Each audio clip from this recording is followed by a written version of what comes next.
Il est bon qu'on laissant les problèmes, les difficultés, les problèmes de la vie sur la terre. Et on s'abandonne à lui, alléluia. Et on rentre Quelle vérité, alléluia, tout ce qui est fait hier. On voit qu'il y en a qui adorent Dieu, et on voit qu'il y en a qui sont assis, ils regardent les murs, ils regardent bien le toit de l'église. Ne regardons pas le toit de l'église ce matin. Ne regardons pas le plafond, il y a rien de beau. S'il y a quelque chose de bon ici, c'est Jésus. Alléluia. Entre dans la présence de Dieu. Cherche la présence de Dieu. Si tu es venu, tu as fait l'effort de venir. Fais l'effort de recevoir. Et tu verras ce que Dieu peut te donner ce matin. Ce matin, la Bible dit que celui qui s'approche à lui, alléluia. La Bible dit qu'il le prend dans ses bras l'amour. Il ne le délaissera pas celui qui s'approche de lui. Alors ce matin, même si tu as des problèmes, des difficultés, viens à lui. La Bible dit qu'il est là, que les bras ouverts, il attend que tu viennes. Alléluia. Alors ce matin, ne regarde pas ton copain et ta copine qui est à côté de toi. Regarde Jésus. Amen. Il y a l'ancien Paul qui est là, je veux l'appeler que le chant des cantiques. Que Dieu le bénisse. Amen.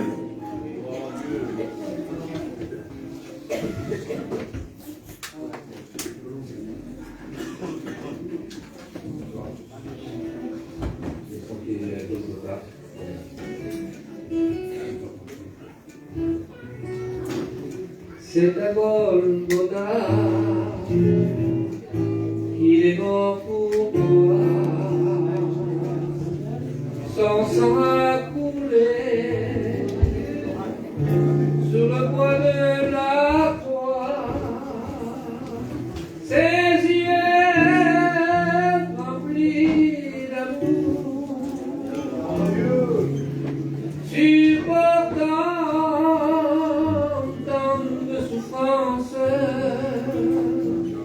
comme un agneau pour le monde, il mourut ainsi. C'est impossible de pécher contre Jésus. C'est impossible d'offenser notre Seigneur, car lui un jour il a supporté tant de douleurs pour nous les pécheurs. C'est à Golgotha qu'il est mort pour toi. Son sang a coulé sous le bois de la croix. Ses yeux remplis d'amour, supportant tant de souffrances, comme un agneau pour le monde, il mourut un jour. C'est impossible de pécher contre Jésus. C'est impossible d'offenser notre Seigneur, car lui un jour il a supporté tant de douleurs pour nous les pécheurs.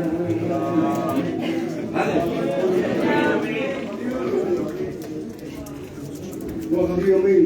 Il savait, alléluia, même si la guitare n'était pas en accord avec le chant, mais est-ce que vous avez bien compris les paroles de ce chant?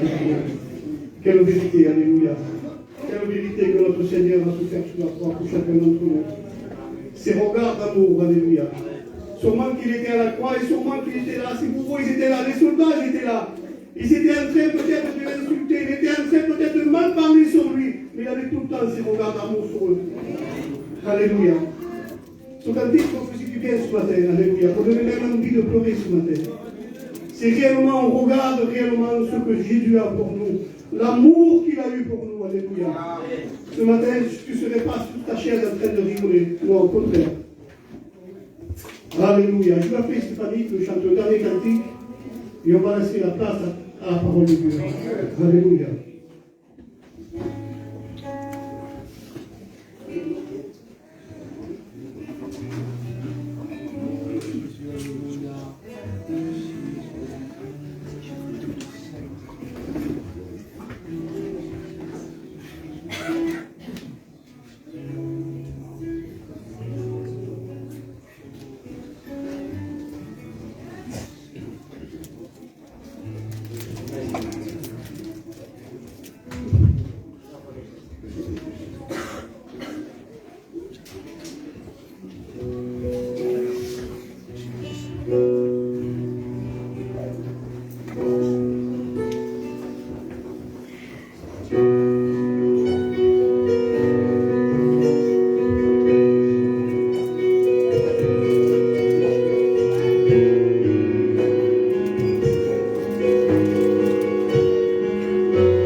Gloire au Seigneur, amen. Merci à Dieu. Merci. Gloire à Dieu. Je vous avoue que je ne parle pas un mot d'espagnol, mais je connais le langage du Saint-Esprit. Si je n'ai pas compris les paroles du cantique, j'ai senti l'Esprit bénir mon cœur. Béni soit le Seigneur ce matin pour sa grâce, pour son amour. J'aimerais vous lire un petit verset dans la Bible. Je vois tout le monde, ce que je n'ai pas vu hier. Le Seigneur me parle dans mon cœur et puis conformément au message que j'aimerais vous partager ce matin, j'aimerais vous lire un passage de l'Évangile, dans l'Évangile de Marc au chapitre 6. À partir du verset 47. Il est écrit ceci, Marc 6, 47. Le soir étant venu, le soir c'est la nuit, la barque était au milieu de la mer et Jésus était seul à terre. Jésus là-bas, au loin, Et le petit bateau, la frêle embarcation au milieu de la mer, qui peut représenter ta vie ce matin. Jésus est loin, tu es là au milieu de la mer, le noir arrive, la nuit arrive, et c'est même précisé dans Jean 6, 18, c'est la même histoire. Il est écrit qu'il soufflait un grand vent et la mer était agitée. Je pense que ce matin, il y a des vies qui sont comme cette petite barque au milieu de la mer, agitée, un vent qui souffle fort, la nuit est là. Il est écrit que Jésus vit qu'ils avaient beaucoup de peine à ramer. C'est beau ça. La petite barque, imaginez, la nuit est là, le vent souffle, le vent est contraire. Il y a de l'agitation. Jésus est loin là-bas. Il est écrit qu'il va les voir. Et il est même précisé qu'il va aller vers eux. Et je crois que ce matin, dans cette réunion, c'est ce que Jésus va faire. Il voit la petite barque de ton foyer, il voit la petite barque de ta vie. Peut-être que pour toi, Jésus est loin de toi, il te semble indifférent, mais il te dit ce matin qu'il vient vers toi. Il vit qu'ils avaient beaucoup de peine à ramer. Et combien de chrétiens et de chrétiennes ont du mal à ramer et à avancer dans leur vie parce que les vents sont contraires. C'est écrit car le vent était contraire. Le vent contraire de la famille qui se dresse contre toi, de tes enfants, des problèmes de santé, du deuil que tu as traversé, tous ces vents contraires, toute cette agitation, le monde dans lequel nous vivons et qui nous impacte. Alors il alla vers eux, marchant sur la mer, le Dieu de l'impossible. Quand ils le virent marcher sur la mer, ils crurent que c'était un fantôme. Ils poussèrent des cris. Imaginons les disciples apeurés, effrayés, poussant des cris dans la barque, la nuit est là, et puis Jésus vient vers eux, ils ne le reconnaissent pas. Ils le voyaient tous, et ils étaient troublés. Aussitôt Jésus leur parla, et leur dit, que c'est beau, il leur dit, rassurez-vous, c'est moi, n'ayez pas peur. Et vous savez, ce qui m'interpelle, c'est marqué, Jésus monta avec eux dans la barque, et le vent cessa. Ce qui m'interpelle, c'est la manière dont Jésus se présente. Il ne leur dit pas, vous inquiétez pas, c'est moi Jésus de Nazareth, le fils de Marie.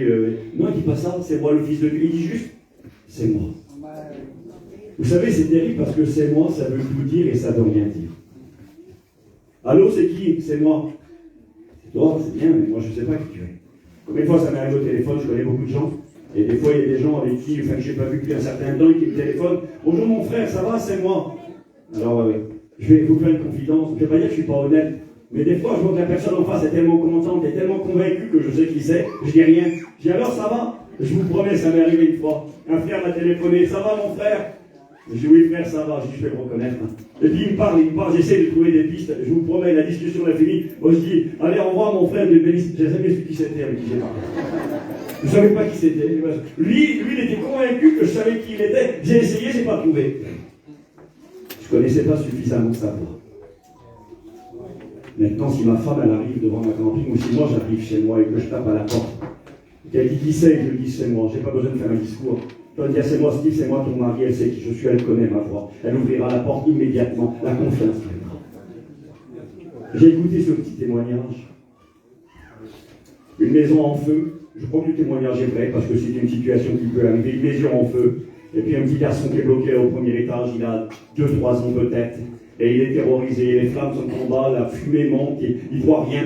C'est la nuit, il y a les flammes, il y a le feu, il y a la mort qui est là, et puis en bas les pompiers arrivent. Et les pompiers crient, ils montent un système pour recevoir le petit en bas. Ils lui disent, ils ne peuvent plus monter, la maison est en feu. Ils lui disent, mon garçon, jette-toi en bas, on va t'attraper. Mais lui, il voit les flammes, il entend des voix qu'il ne connaît pas. Il voit la fumée, et il ne sait pas, il peut pas, il a peur, il dit non, je ne peux pas me jeter, j'ai peur. Il est terrorisé. Le feu, la mort, et la personne, les pompiers crient, jette-toi mon garçon. Il ne peut pas. Et le témoignage dit que le papa va arriver. Le papa va arriver à côté des pompiers, et puis il va dire, mon fils, c'est moi. Et le petit garçon écoute la voix de son père, il reconnaît sa voix. Mon fils, c'est moi, tu peux te jeter, je te promets, on est là en bas. Le petit garçon, la paix vient dans son cœur. Il se jette à travers les flammes et la fumée. Et ce jour-là, il est sauvé. La voix de son père l'avait rassuré. Bien, j'aimerais ce matin, à travers ce message, vous puissiez reconnaître la voix de votre Père qui est dans le ciel. Et que vous puissiez être rassurés dans vos craintes, dans vos peurs. En les vents contraires, dans cette petite barque qui est ballottée au milieu de la mer, notre vie parfois est ballottée. Et on ne sait plus où nous en sommes. Jésus, il semble si loin de nous parfois. Et il vient vers nous, et il vient vers toi encore ce matin, et il te dit, sois rassuré. C'est là. Béni soit le Seigneur. Ce matin, je voudrais apporter la continuité de ce que nous avons commencé à méditer ensemble hier soir pour ceux qui étaient présents. J'aimerais vous parler, nous en avons besoin. Cette voix qui console et qui apaise, qui est capable de te dire, c'est moi, je suis là. N'aie pas peur, même s'il y aurait bien des raisons d'avoir peur. Ne sois pas dans le trouble et le désespoir, même s'il y aurait bien des raisons. Mais quand on écoute la voix du berger que nous connaissons et qui nous dit, c'est moi, je suis là. Alors il y a tout le temps la fumée, il y a tout le temps les flammes, il y a tout le temps la maison en feu. Mais nous savons qu'il est là et que nous pouvons nous jeter par la foi dans ses bras d'amour. Et la paix vient dans nos cœurs. Et Jérémie 29, verset 11 nous dit, je connais les projets que j'ai formés sur vous, dit l'Éternel. Projet de paix et non de malheur, afin de vous donner un avenir et de l'espérance. Vous m'invoquerez, vous partirez, vous me prierez, je vous exaucerai, vous me chercherez et vous me trouverez. Si vous me cherchez de tout votre cœur, je me laisserai trouver par vous, dit l'Éternel. J'ai des projets de paix et non de malheur afin de vous donner un avenir et de l'espérance. Je ne sais pas si vous avez fait attention à qui cette parole est adressée. Cette parole est adressée à des personnes qui n'ont plus d'espoir. C'est marqué juste un peu plus haut. Il suffit de lire dans Jérémie, chapitre 29, verset 4. Ainsi parle l'Éternel des armées, le Dieu d'Israël, à tous les captifs que j'ai emmenés de Jérusalem à Babylone. C'est marqué verset 1er. Voici le contenu de la lettre que Jérémie le prophète envoya de Jérusalem au reste des anciens qui étaient en captivité, aux sacrificateurs, aux prophètes, à tout le peuple que Nebuchadnezzar avait emmené captif de Jérusalem à Babylone. Cette parole à qui le Seigneur dit, je connais les projets que j'ai formés sur vous, projets de paix et non de malheur, pour vous donner un avenir et de l'espérance, s'adresse au peuple de Dieu qui est en captivité, qui est dans la souffrance, qui vit là-bas loin de chez lui. Ils avaient tourné le dos à Dieu, et quand on tourne le dos à Dieu, inévitablement l'ennemi vient et il fait toujours des ravages. Et là, c'était une réalité pour Israël. Ils avaient tourné le dos à l'Éternel et le jugement était venu. L'ennemi avait fait bien des dégâts, bien des souffrances, bien des larmes, bien des peines. Et le peuple est là-bas en captivité dans un pays lointain. Tout semble fini pour eux. Et c'est là que le Seigneur dit, c'est pas fini pour toi.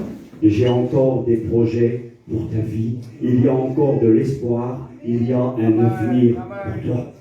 Et si je crois que Dieu a pu donner cette parole à son peuple en son temps, il est capable de nous la donner à nous aussi. Je ne dis pas que nous avons tourné le dos à Dieu, mais je dis parfois que nous vivons des situations où nous avons peur, où nous paniquons, où il semblerait que tout est fini et qu'il n'y a plus d'espoir. Et bien le Seigneur dit non. Même si tout semble fini, si tout semble perdu, pour ceux qui se confient en moi, il y a de l'espérance. Et ce matin, dans cette continuité, pour ceux qui étaient présents avec nous hier, j'ai essayé de vous parler de ce livre particulier qui est le livre de l'Apocalypse. Je le répète et je le redis parce que c'est vrai. Je ne cherche pas le message sensation, je ne veux pas faire différent ni plus que les autres. Je partage simplement ce que Dieu met sur mon cœur. Vous savez, sans prétention de rien, avec beaucoup d'humilité, mais surtout de vérité, je vais faire 48 ans dans quelques jours, j'ai bientôt 50 ans, excusez-moi, je ne suis pas un vieux, mais je ne suis plus un gamin, je ne suis pas un gosse de 15 ans ou 10 ans qui méprise personne. Je ne viens pas m'amuser ici, vous comprenez? Je ne viens pas ici pour jouer, pour dormir dans un hôtel, je suis bien chez moi. J'ai un bon foyer, j'ai un petit garçon que j'aime de tout mon cœur, j'ai une compagne, j'ai des petits-enfants, j'ai une famille, je ne suis pas un extraterrestre, et je suis bien chez moi. Et si je viens ici, je viens pour servir Dieu. Je viens pour que Dieu se serve de moi, que Dieu puisse l'utiliser pour vous bénir. Donc je ne viens pas, comme tous les pasteurs, pour briller, pour essayer d'épater. Je ne suis pas payé pour venir ici. Ma paye sera dans le ciel, et ma paye sur la terre. C'est quand des gens sont bénis, relevés, encouragés, sauvés, alors j'ai mon salaire. Vous comprenez? Donc c'est avec beaucoup de sérieux que je vais prêcher ce message, pas pour faire plus ni mieux, pas pour être compliqué, je ne veux pas l'être, bien au contraire, que Dieu me donne à être simple. Mais j'aimerais vous présenter ce livre comme je l'ai commencé hier soir, avec un regard différent. Parce que comme je l'ai dit, et je le répète pour ceux qui n'étaient pas là, Apocalypse, dans l'esprit de beaucoup de gens, ça signifie guerre, terreur, catastrophe, misère, souffrance, fin du monde. C'est comme ça qu'on l'utilise. Si vous regardez la télévision et qu'il y a eu une catastrophe quelque part, eh bien on vous dira, c'était l'Apocalypse. En voulant dire, c'était la désolation, c'était la misère. Alors que l'Apocalypse, son message premier, n'est pas un message de désolation, n'est pas un message de chaos, n'est pas un message de fin du monde, comme si tout était fini, que tout allait s'écrouler. Bien au contraire. Hier soir, nous avons commencé à méditer cette réalité biblique. Le mot apocalypse signifie révélation, c'est-à-dire mise en lumière de ce qui est caché, c'est-à-dire révéler ce que personne ne peut savoir, hormis Dieu qui est éternel. Dieu est hors du temps. Et il est capable de nous révéler ce qui va arriver en bien comme en mal. Et si l'Apocalypse est un livre effroyable, effrayant, terrible pour ceux qui ne sont pas enfants de Dieu et qui resteront, parce que son but n'est pas de faire peur. Son but est d'avertir les sans-Dieu pour qu'ils changent de direction, qu'ils se convertissent et qu'ils viennent se mettre à l'abri. Donc le but n'est pas de faire peur.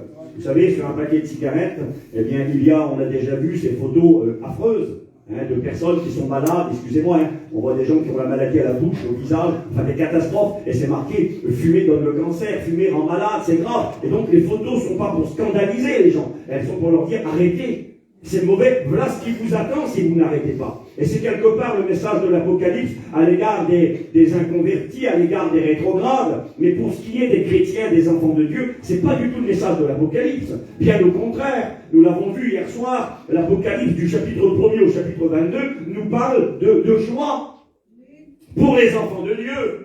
Et ça commence comme ça, on va le lire dans un instant. Heureux celui qui lit, heureux ceux qui entendent, et heureux ceux qui gardent les choses qui sont écrites, car le temps est proche. Il y a de la joie dans ce livre, il y a de l'espoir. J'ai noté, ce livre est un livre merveilleux, que nous devons utiliser, que nous devons lire, avec de l'humilité bien sûr, parce qu'il y a des passages complexes. Mais il y a des choses simples. C'est un livre merveilleux, rempli d'espoir, de paix, de joie, de consolation, d'encouragement. C'est une grande bénédiction. C'est ça aussi l'évangile, la bonne nouvelle. C'est très utile. C'est une nécessité. Alléluia. Donc, on va essayer ensemble de scruter, on va pas dire de creuser, je ne vais pas exagérer, mais d'examiner un petit peu ce livre et d'essayer d'y voir ce message d'espoir qu'il nous transmet. Ce message de consolation. Vous savez, l'apôtre Jean a été le premier bénéficiaire de ce livre de l'Apocalypse. C'était pour lui un temps de souffrance. D'ailleurs, il le dira lui-même, c'est écrit, Apocalypse 1, verset 9, « Moi, Jean, votre frère, qui est part avec vous à la tribulation. » Tribulation, c'est la grosse épreuve. C'est les questions sans réponse. C'est les comment et les pourquoi, parce que nous vivons des injustices. Jean, il est en prison. À Patmos, c'est une île qui se trouve entre la Turquie et la Grèce. Aujourd'hui, ça fait partie de la Grèce. C'est une île désertique, c'est un rocher. C'est une île de déportation d'exil, où on envoyait les exilés aux confins du royaume pour qu'on n'écoute plus parler d'eux, pour qu'on les oublie. C'était une île de travaux forcés. Et les gens sur cette île, mouraient les uns après les autres, après avoir travaillé péniblement pendant des jours et des mois. Et là, Jean, il est sur l'île de l'oubli, sur l'île du désespoir, sur l'île de la tribulation. Pas la grande tribulation, mais les tribulations sont les oppositions de l'ennemi contre nous. Rappelez-vous ce que Jésus dira dans l'évangile de Jean chapitre 18. Il dira, vous aurez des tribulations dans le monde, mais prenez courage, j'ai vaincu le monde. Le message de l'apôtre Paul qui nous rappellera que c'est par beaucoup de tribulations qu'il nous faut rentrer dans le royaume de Dieu. C'est vraiment cette idée que la vie chrétienne est une vie de combat, une vie où l'on porte sa croix, une vie où parfois l'on pleure. Oui, être un chrétien, nous le savons, ce n'est pas choisir le chemin de la facilité. C'est aussi parfois savoir pleurer. C'est aussi parfois avoir des questions sans réponse, des comment, des pourquoi. Un peu comme le Christ sur la croix. Mon Dieu, pourquoi m'as-tu abandonné? On a parfois ce sentiment parce que nous ne comprenons pas ce que nous vivons, les injustices que nous subissons. Et dans ce temps de désarroi, de désespoir, qui était celui de l'apôtre, eh bien c'est là qu'il va avoir la plus grande révélation de tous les temps, le livre de l'Apocalypse. Je vous fais une confidence, ce n'est pas écrit directement dans l'Écriture, mais quand on examine l'histoire de l'Église et de l'apôtre, en réalité, Jean n'est pas resté longtemps sur cette île. Il y est resté pendant une année. Et quelque part, le frère Tarzan nous le rappelait récemment, c'est Dieu qui a permis et qui a voulu ce temps pour l'apôtre Jean. Jean était un ancien, c'est en l'an 95 qu'il recevra la révélation. C'était un homme avancé en âge. On pense qu'il avait à cette époque-là à peu près 80 ans. Et puis cet homme était responsable, ancien, c'est le dernier survivant des apôtres, c'est lui qui le dernier mourira. C'est le seul apôtre qui ne mourra pas exécuté. Tous les apôtres sont morts en martyr pour sceller le témoignage que ce qu'ils avaient dit était la vérité. Vous savez, un homme mourra pour ce qu'il croit être vrai, mais ne mourra jamais pour un mensonge. Les apôtres ont tous été exécutés parce qu'ils ont dit Jésus est mort à la croix, mais il est ressuscité d'entre les morts. Il est le Fils de Dieu, il est le seul sauveur, celui qui reviendra un jour pour régner sur le monde. Et c'était leur message. Et ils ont été amenés jusqu'à la mort. Et jusqu'à la mort, ils ont plus tête. Et c'est en chantant qu'ils sont allés à la mort. Parce qu'ils savaient où ils allaient et ils savaient en qui ils avaient cru. L'apôtre Jean, a eu bien des souffrances et des tribulations. Mais il est le seul qui mourira de vieillesse. Et donc, je vous disais, il fut interné, enfermé sur cette île pendant 1 an. Il y avait un empereur qui était très hostile, c'était Julien l'Apostat, très hostile au christianisme, aux chrétiens. Il persécutait les chrétiens. Et donc, il a fait mettre l'un des responsables principaux, Jean, qui était responsable de 7 églises. Il exerçait son ministère à cette époque-là en Turquie aujourd'hui. Ça s'appelait l'Asie mineure à l'époque biblique. Il avait 7 églises sous sa responsabilité. D'ailleurs, il leur adressera un message poussé par le Seigneur. L'église d'Éphèse, de Smyrne, Pergame, Thyatire, Sardes, Philadelphie et Laodicée, les 7 églises de l'Apocalypse. C'était lui le responsable de toute cette région. Aujourd'hui, on dirait chez les frères espagnols un responsable de zone. On dirait un conseiller de direction, si vous voulez. C'était lui qui gérait toute cette région. Et puis, je pense qu'il avait beaucoup d'occupations, pas beaucoup de temps pour lui. Et puis, quelque part, Dieu va l'arrêter. Repos forcé, de blanc, en prison internée. Et Dieu permet cela. Dieu permet, Jean ne mourrait pas dans l'île de déportation, mais dans cette île, il recevra la plus grande révélation de toute sa vie. Vous savez, un jour, j'ai fait un message, je l'ai intitulé « Satan, serviteur de Dieu malgré lui ». Parfois, Satan nous fait des misères. Et si Dieu le laisse faire, c'est parce que Dieu a un plan plus grand derrière. Et quand tu as compris ça, tu as compris beaucoup de choses. Même dans l'épreuve, tu ne paniques pas, tu ne désespères pas. Tu sais que celui qui tient ta vie dans ses mains, il est le plus grand. Il est plus grand que celui qui est dans le monde. Et que c'est lui qui aura toujours le dernier mot. Et dans cette île, il y restera 1 an, le temps de recevoir ces grandes révélations, et qui est le mystère. C'est des mystères, des choses que personne ne comprenait. D'ailleurs, la première chose qu'il verra, il verra le Christ comme il ne l'a jamais vu. Vous êtes avec moi. Et quand il le verra, eh bien, il le verra avec un livre, un rouleau. Et ce livre-là, eh bien, contient l'avenir de l'humanité. L'avenir pour les perdus, mais l'avenir pour l'Église. L'avenir de l'enlèvement, l'avenir de la gloire dans le ciel, l'avenir du retour du Christ ici-bas sur la terre, et l'avenir de l'éternité pour le peuple de Dieu sur une nouvelle terre, avec des nouveaux cieux. Et là, il est écrit que quand il a cette révélation, quand il voit le Seigneur Jésus avec l'avenir du monde dans ses mains, il est écrit que, il voit Dieu, il est une représentation de Dieu avec ce livre dans sa main. Il est écrit que personne n'était digne d'ouvrir ce livre. C'est marqué dans l'Apocalypse chapitre 5 que personne n'était digne d'ouvrir le livre, ni dans le ciel, ni sur la terre, ni sous la terre. Qu'est-ce que ça veut dire? Dans le ciel, c'est le monde angélique. Le monde spirituel. Aucun ange n'était digne d'ouvrir ce rouleau qui contenait l'avenir de l'humanité. Aucun ange. Ni Gabriel, ni Michael, ni Michel, ni les séraphins, ni les chérubins. Personne n'est digne d'ouvrir le livre. On les regarde sur la terre parmi les vivants.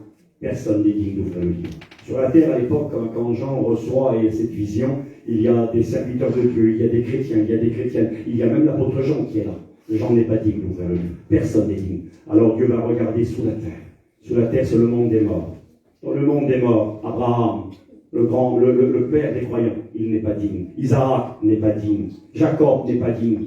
Le roi David n'est pas digne. Salomon n'est pas digne. Et qui pourra l'ouvrir? C'est marqué comme ça. Jean dit qu'il pleurait beaucoup. Il s'est mis à pleurer. Parce qu'il s'est dit, dans ce rouleau, il y a l'avenir de l'humanité. Et si personne n'est digne, il n'y a plus d'avenir. Il se met à pleurer. Et tout d'un coup, quelqu'un s'approche de lui et lui dit, arrête de pleurer, c'est bon. Il y a quelqu'un qui a été trouvé digne. Donc, qui est-il? Il n'y a personne dans le ciel, sur la terre, ni sous la terre. Viens, je te montrerai le lion de la tribu de Juda. A été trouvé digne. Et quand il l'emmène avec lui, viens, je vais te montrer un lion. Et quand il regarde le lion, c'est un lion qui est étrange. Il est écrit que le lion était là, mais qu'il était comme un agneau. Lui est digne. Vous savez pourquoi lui seul est digne? Parce que pour que l'avenir, pour que l'humanité ait un avenir, il fallait que quelqu'un paye le prix. Il n'y avait pas d'avenir pour vous et moi. Le seul avenir que nous avions était la condamnation éternelle, était l'enfer, la perdition. Nous méritions le châtiment.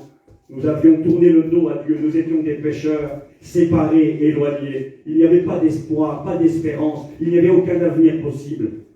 Et lui, l'agneau de Dieu, a accepté de payer pour les coupables. Le châtiment qui nous donne la paix est tombé sur lui. Et par cette meurtrissure, il a guéri non seulement nos corps malades, mais nos cœurs brisés. Il a donné la solution, le remède au péché. Nous étions séparés de Dieu, car le salaire du péché, c'est la mort. Et parce qu'il n'y a pas un juste, pas même un seul. Tous sont pécheurs et privés de la gloire de Dieu. Pas d'espoir pour nous. Mais le lion de la tribu de Juda a été immolé comme un agneau. Lui, il est digne. Il arrête de pleurer. Et là, l'agneau va commencer à ouvrir le livre et apporter ses révélations, bien sûr, d'un jugement qui va s'abattre sur le monde impie, ce qui est la justice de Dieu, mais surtout l'espérance de l'Église. Et ça, c'est quelque chose que nous avons besoin de comprendre ce matin. Je vous ai dit que ce livre, je n'y attarderai pas ce matin, nous parle de joie, d'être heureux, les béatitudes de l'Apocalypse. Heureux, celui qui entend, celui qui lit, celui qui garde la parole. Heureux ceux qui meurent dans le Seigneur, nous l'avons vu hier soir, nous l'avons survolé. Heureux ceux qui, on part à la première résurrection, la seconde mort n'aura pas de pouvoir sur eux, ils régneront avec Christ pendant 1000 ans. Et nous voyons toute cette série de heureux. Nous avons 7 versets qui nous parlent de heureux, heureux, heureux. Et nous avons 7 versets qui nous parlent de malheur, malheur, malheur. Et hier, j'ai voulu amener les gens à réfléchir que quelque part, il est de notre responsabilité de choisir quel avenir nous voulons. Et la seule possibilité d'avoir un avenir, c'est Jésus-Christ. Alors, béni soit le Seigneur. On va aller un petit peu plus loin ce matin. Nous allons examiner dans ce livre, comme je vous l'ai dit, on va lire le début, tout simplement, on va relire. Apocalypse 1, verset 1. Révélation de Jésus-Christ. C'est ce que signifie Apocalypse, révélation. Que Dieu lui a donné, c'est Dieu lui-même qui a donné ce livre, à Jésus, pour montrer à ses serviteurs, les chrétiens, les chrétiennes, son Église, les choses qui doivent arriver bientôt, c'est-à-dire subitement, et qu'il a fait connaître par l'envoi de son ange à son serviteur Jean, lequel a attesté la parole de Dieu et le témoignage de Jésus-Christ, tout ce qu'il a vu. Heureux celui qui lit et ceux qui entendent les paroles de la prophétie et qui gardent les choses qui y sont écrites, car le temps est proche. Jean, aux 7 églises qui sont en Asie, que la grâce et la paix vous soient données de la part de celui qui était et qui vient. Et puis, nous voyons que c'est un message adressé à l'Église. Donc, moi, j'ai noté ceci dans ma petite réflexion, que j'aimerais vous partager maintenant. J'ai marqué, le Seigneur parle à son Église. Le mot Église, bon, ça, vous n'en souviendrez pas, mais pour que vous compreniez que l'Apocalypse est un message d'abord adressé à l'Église, le mot Église est mentionné 19 fois dans l'Apocalypse. Vous le trouvez 18 fois au chapitre 1, 2 et 3. Le mot Église est écrit, alors j'ai noté ici pour me rappeler, 3 fois au premier chapitre, 9 fois au deuxième et 6 fois au troisième chapitre. Et donc vous avez le mot Église qui apparaît 18 fois. Et ensuite, à partir du chapitre 4, le mot Église n'est plus mentionné. Chapitre 5, vous cherchez Église, pas d'Église, 6, 7, 8, 9, 10. Et il faut arriver au dernier chapitre de l'Apocalypse, au chapitre 22, et verset 16, et là nous retrouvons une fois le mot Église, et le Seigneur dira, c'est moi qui ai envoyé mon ange pour attester ces choses aux Églises. Alors une question à se poser. Pourquoi le mot Église apparaît de manière si nombreuse, 18 fois en 3 petits chapitres, ensuite, chapitre 4, 5, 6, 7, 8, 9, 10, 12, 15, 18, 20, 21, plus d'Église. Et au chapitre 22, le mot réapparaît. Alors pourquoi? La réponse est très simple, mes amis. C'est parce qu'à partir du chapitre 4, où le mot Église n'est plus mentionné, eh bien l'Église n'est plus sur la terre, l'Église n'est plus là. Elle disparaît. C'est ça. Il parle l'Église, Église, Église, que l'Église, et après, pourquoi tu ne parles plus à l'Église? C'est marqué 7 fois que celui qui a des oreilles entende ce que l'Esprit dit aux Églises. 7 fois. Le Saint-Esprit parle à l'Église dans l'Apocalypse. 7 fois, 7, et après, plus d'Église. Tout simplement parce qu'à partir du chapitre 4, l'Église n'est plus là. Écoutez, le livre de l'Apocalypse est constitué de 3 parties.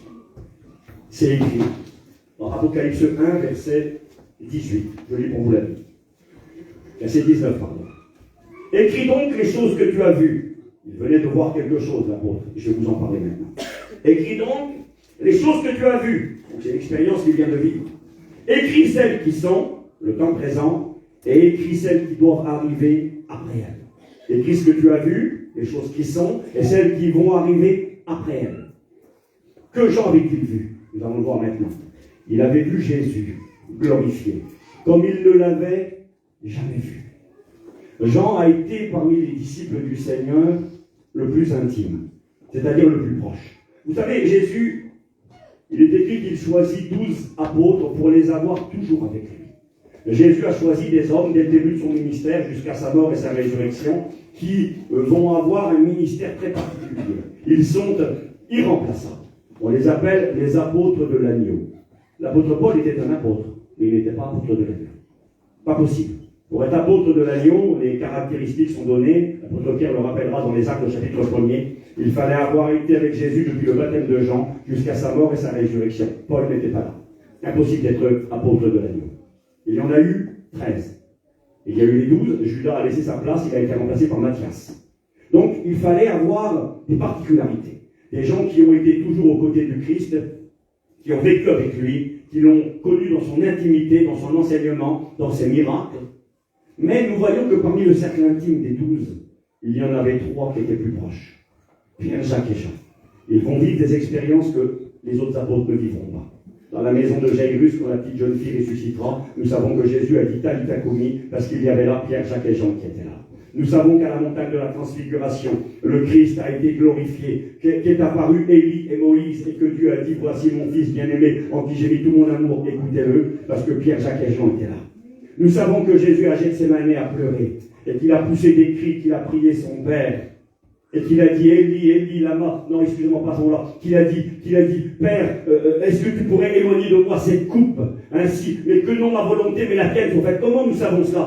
Parce qu'il y avait là Pierre, Jacques et Jean. Vous savez, en choisissant ces hommes, non seulement ils étaient des intimes du Christ, mais aussi, Jésus les choisit parce qu'il pensait à vous et à moi. Parce qu'il est écrit, vous ne recevrez pas le témoignage d'une personne si ce n'est sur la déposition de 2 ou 3 témoins. Il fallait 2 ou 3 témoins pour qu'on accepte. Les évangiles sont un témoignage, sont un héritage, un testament. Mais pour que ce message soit recevable, il fallait que des témoins oculaires, il fallait que des gens qui avaient vu et entendu puissent parler. Et là, Jésus, dans les moments particuliers de sa vie, après avec lui Pierre, Jacques et Jean, il pensait à vous et à moi pour nous laisser le témoignage, un témoignage authentique. Mais, parmi les intimes du Christ, il y en avait un qui avait une place de prédilection, qui était le plus intime. C'est lui qui, lors du dernier repas, aura sa tête sur la poitrine du Christ. Alors, ça peut paraître étrange, cette image. Certains s'imaginent, disent que Jean dormait sur la poitrine du Seigneur. Non, c'est pas écrit comme ça dans la Bible. Je m'excuse. Non, en réalité, Jean était le plus proche du Christ lors du dernier repas. C'est parce que les apôtres, avec le Seigneur, célébraient le repas de Pâques. Et lorsqu'on mangeait le repas de Pâques, on ne mangeait pas assis sur des chaises, on mangeait allongé sur le sol. C'était des tables très basses, on mangeait accoudé sur le coude gauche, comme ça, sur le côté. On s'asseyait, allongé, ils mangeaient comme les Grecs et les Romains. Ils mangeaient sur des tables basses, avec la main droite évidemment, et on s'accoudait sur des coussins. Et on s'asseyait, on appelle ça en épi, c'est-à-dire les uns à côté des autres, en travers si vous voulez. Et le Seigneur était accoudé sur le côté, c'était lui qui ordonnait le repas, et juste à sa droite, le plus proche effectivement, généralement c'est le plus jeune qui était assis là.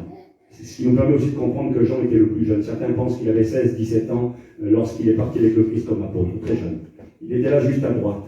Nous savons que juste à côté, plus loin, il y avait l'apôtre Pierre, parce que Pierre parlera à Jean pour lui poser la question Jésus. Et nous savons que juste là en face, il y avait Judas, parce que Jésus lui tendra. Vous voyez, on peut déterminer le dernier repas de scène, mais néanmoins, lors de ce repas, Jean va être capable de demander quelque chose à Jésus parce qu'il était plus proche de lui. Et puis, une image suprême, c'est au pied de la croix. Il est marqué que tous les apôtres sont partis. Ils l'ont tous abandonné. Le seul qui est là, c'est l'apôtre Jean. Jean est là au pied de la croix. Il est l'intime des intimes, le plus proche des plus proches. Et pourtant, dans le livre de l'Apocalypse, quand il va voir Jésus, il va le voir comme il ne l'avait jamais vu. Ce que je vais vous dire là tout de suite, ce n'est pas de la doctrine. Ce n'est pas non plus un sujet de combat et de discussion. C'est juste une déduction biblique.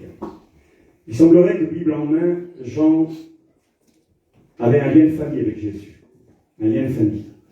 Juste pour que vous compreniez que quand dans l'Apocalypse il le voit, c'est quelque chose de grandiose, afin que vous réalisiez ce matin qui est le Christ. Parce que vous savez, nous avons parfois une vision erronée. Ça va être Noël dans pas très longtemps, et puis il y aura pour certains, faites ce que vous voulez, ça m'est égal, une petite crèche avec une représentation de Jésus.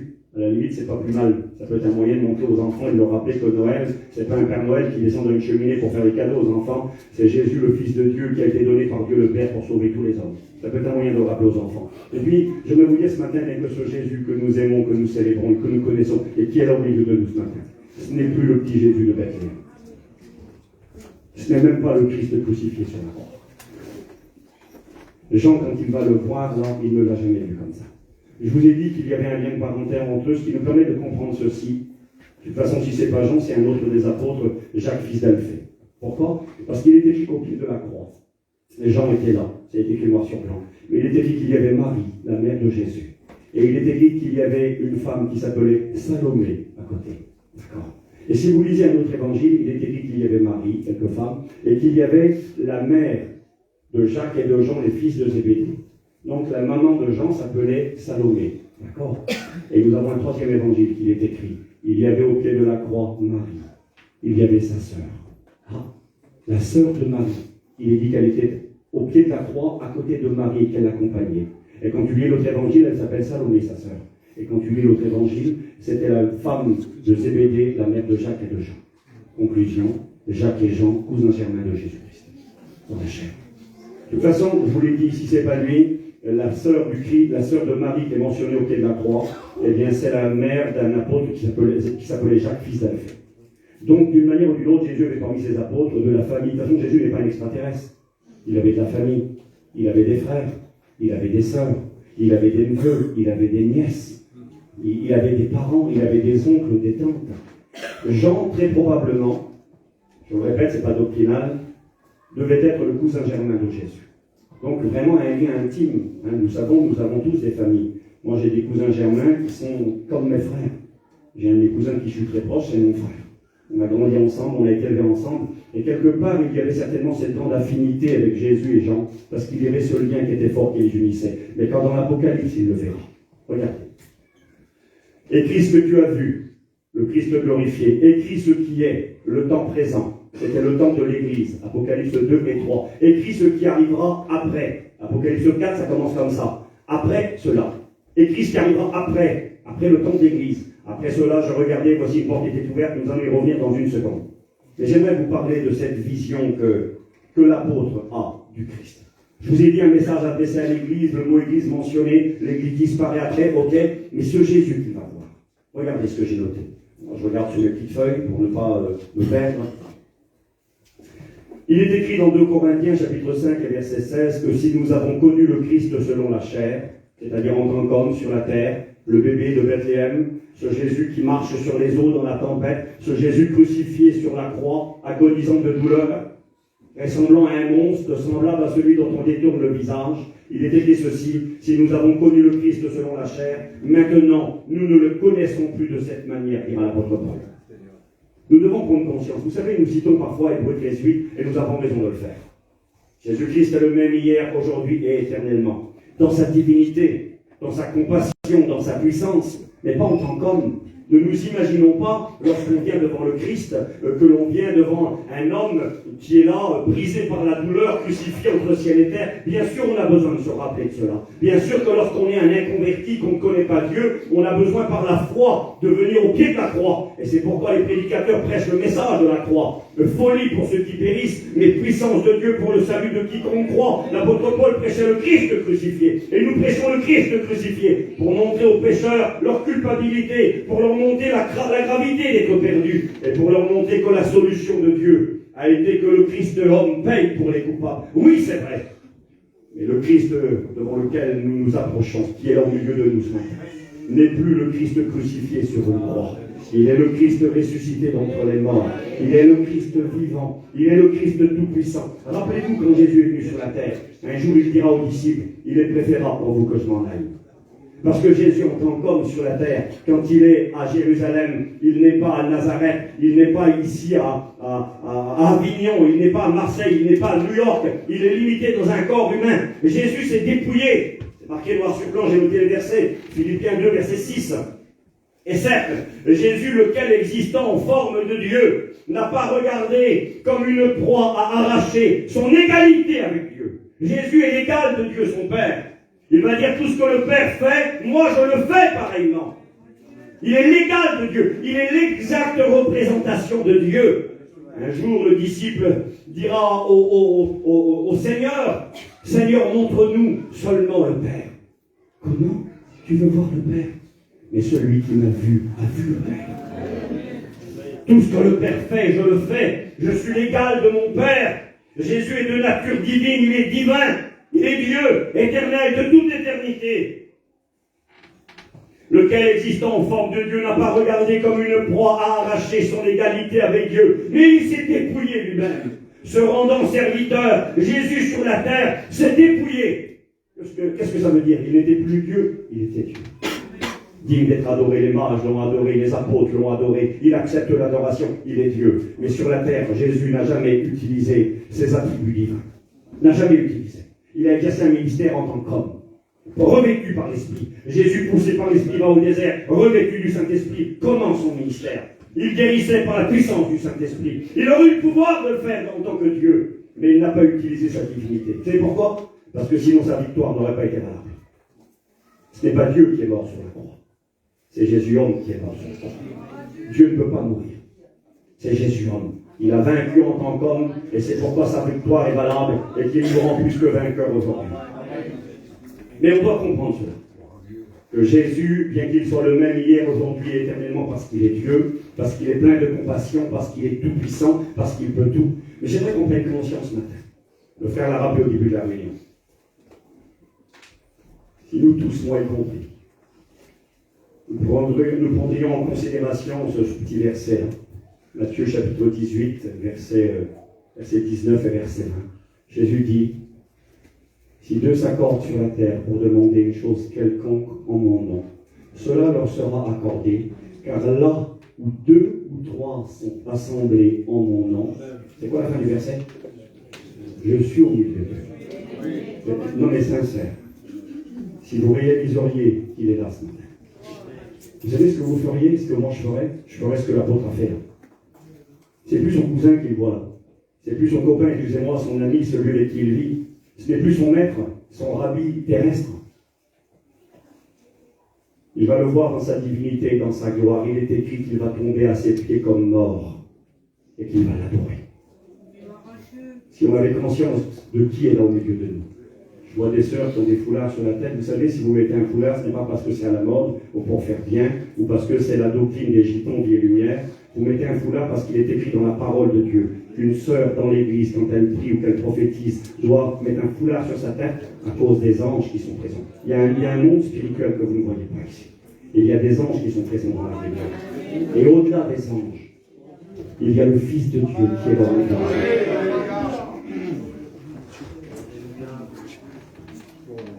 Il faut qu'on réalise qui il est. C'est plus le petit Jésus, l'image est trop belle, c'est joli, on est sentimental, le petit Jésus qui est dans la crèche là. C'est plus lui. Je me répète, que ça soit bien compris. Ce n'est même plus le Christ crucifié sur une croix qui est là au milieu de nous ce matin. Bien sûr qu'il l'a été. Et il en garde les traces volontairement. Quand il reviendra, il n'y aura aucune erreur. Le monde entier saura qui il est. Il est écrit qu'ils tourneront les regards vers celui qu'ils ont percé, et que quand il viendra sur les nuées, ils sauront qui il est. Il a voulu garder les stigmates, la trace des clous dans ses mains. Ce n'était pas une obligation, mais afin qu'on puisse l'identifier. Effectivement, le Christ crucifié est essentiel et primordial, mais aujourd'hui, nous nous approchons du Christ divin. Nous nous approchons de ce Jésus, je vais lire avec vous la Bible, qui est glorifié. Rappelez-vous la prière que Jésus fera à son Père, Jean 17, verset 5. Père, glorifie-moi de la gloire que j'avais auprès de toi avant que le monde fût. Il demande à son Père de retrouver sa place. Et c'est ce qu'il est aujourd'hui, assis sur un trône à droite, à la droite du trône de Dieu. Apocalypse 1, versets 5 à 8. Nous allons lire ensemble, si vous le voulez. Apocalypse 1, versets 5 à 8. De la part de Jésus-Christ, il se présente, le témoin fidèle, le premier-né d'entre les morts. Je vous l'ai dit hier soir que Jésus était le prototype, le prototokos. Il est le premier à connaître la résurrection anastasis. Résurrection pour ne plus jamais mourir, revêtu d'un corps glorieux, glorifié. Il y a eu des résurrections dans la Bible. Je vous l'ai dit, 3 dans l'Ancien Testament, au moins 3 et plus. Tout n'est pas mentionné dans les évangiles. L'apôtre Jean le dira, que s'il fallait mettre par écrit tous les miracles que Jésus a accomplis, la terre serait trop petite pour contenir tous les livres qu'on écrirait à son sujet. Une bibliothèque grande comme la terre serait trop petite pour contenir. Vous lisez les évangiles, nous sont relatés 34 miracles que Jésus a accomplis. Jean n'en choisira que 8. Et Jésus a accompli bien plus de miracles que cela. Mais néanmoins, nous avons le témoignage de quelques résurrections physiques, corporelles. Nous avons la fille de Jairus, nous avons Lazare qui ressuscitera. Nous avons donc ces miracles, le fils de la veuve de Naïn, quand Jésus mourra sur la croix, le corps des saints pour revenir à la vie. Et puis ensuite, nous avons l'apôtre Paul et l'apôtre Pierre. Pierre, c'est avec Tabitha Dorcas. Paul, c'est avec Eutychus. Des résurrections. Mais ces personnes qui sont ressuscitées sont ressuscitées avec un corps qui était le même d'avant la mort. Plus de maladie, certes, mais le même corps. Un corps qui vieillit, un corps qui tombera à nouveau malade, et un corps qui un jour mourra. Mais le corps du Christ ressuscité, eh bien, il ne meurt plus, il ne vieillit pas, il ne peut pas tomber malade, il est capable de faire des exploits, il traverse les murs, il s'envole dans le ciel. Et le corps que lui a eu, il est le premier. Il est écrit que Christ est ressuscité comme prémisse, les premiers fruits de la terre. Et que ceux qui auront cru en Jésus et qui lui appartiennent connaîtront la même résurrection quand lui reviendra. C'est la résurrection, la première résurrection qui est glorieuse. Et là, Jésus se présente. Il est le premier-né d'entre les morts. Il est le prince des rois de la terre, à celui qui nous aime et qui nous a délivrés de nos péchés par son sang et qui a fait de nous un royaume des sacrificateurs pour Dieu son Père. Voici, il vient. Et là, il est écrit. C'est terrible parce que quand il envoie un message à chacune des églises de l'Apocalypse, eh bien, dans chaque message, il se présente. Et il se présente dans ce qu'il est en fonction de ce que l'Église a besoin de comprendre. Il dira juste ici, Apocalypse chapitre 1er, verset 12 à 18. Regardez. Je me retournais pour connaître quelle était la voix qui me parlait.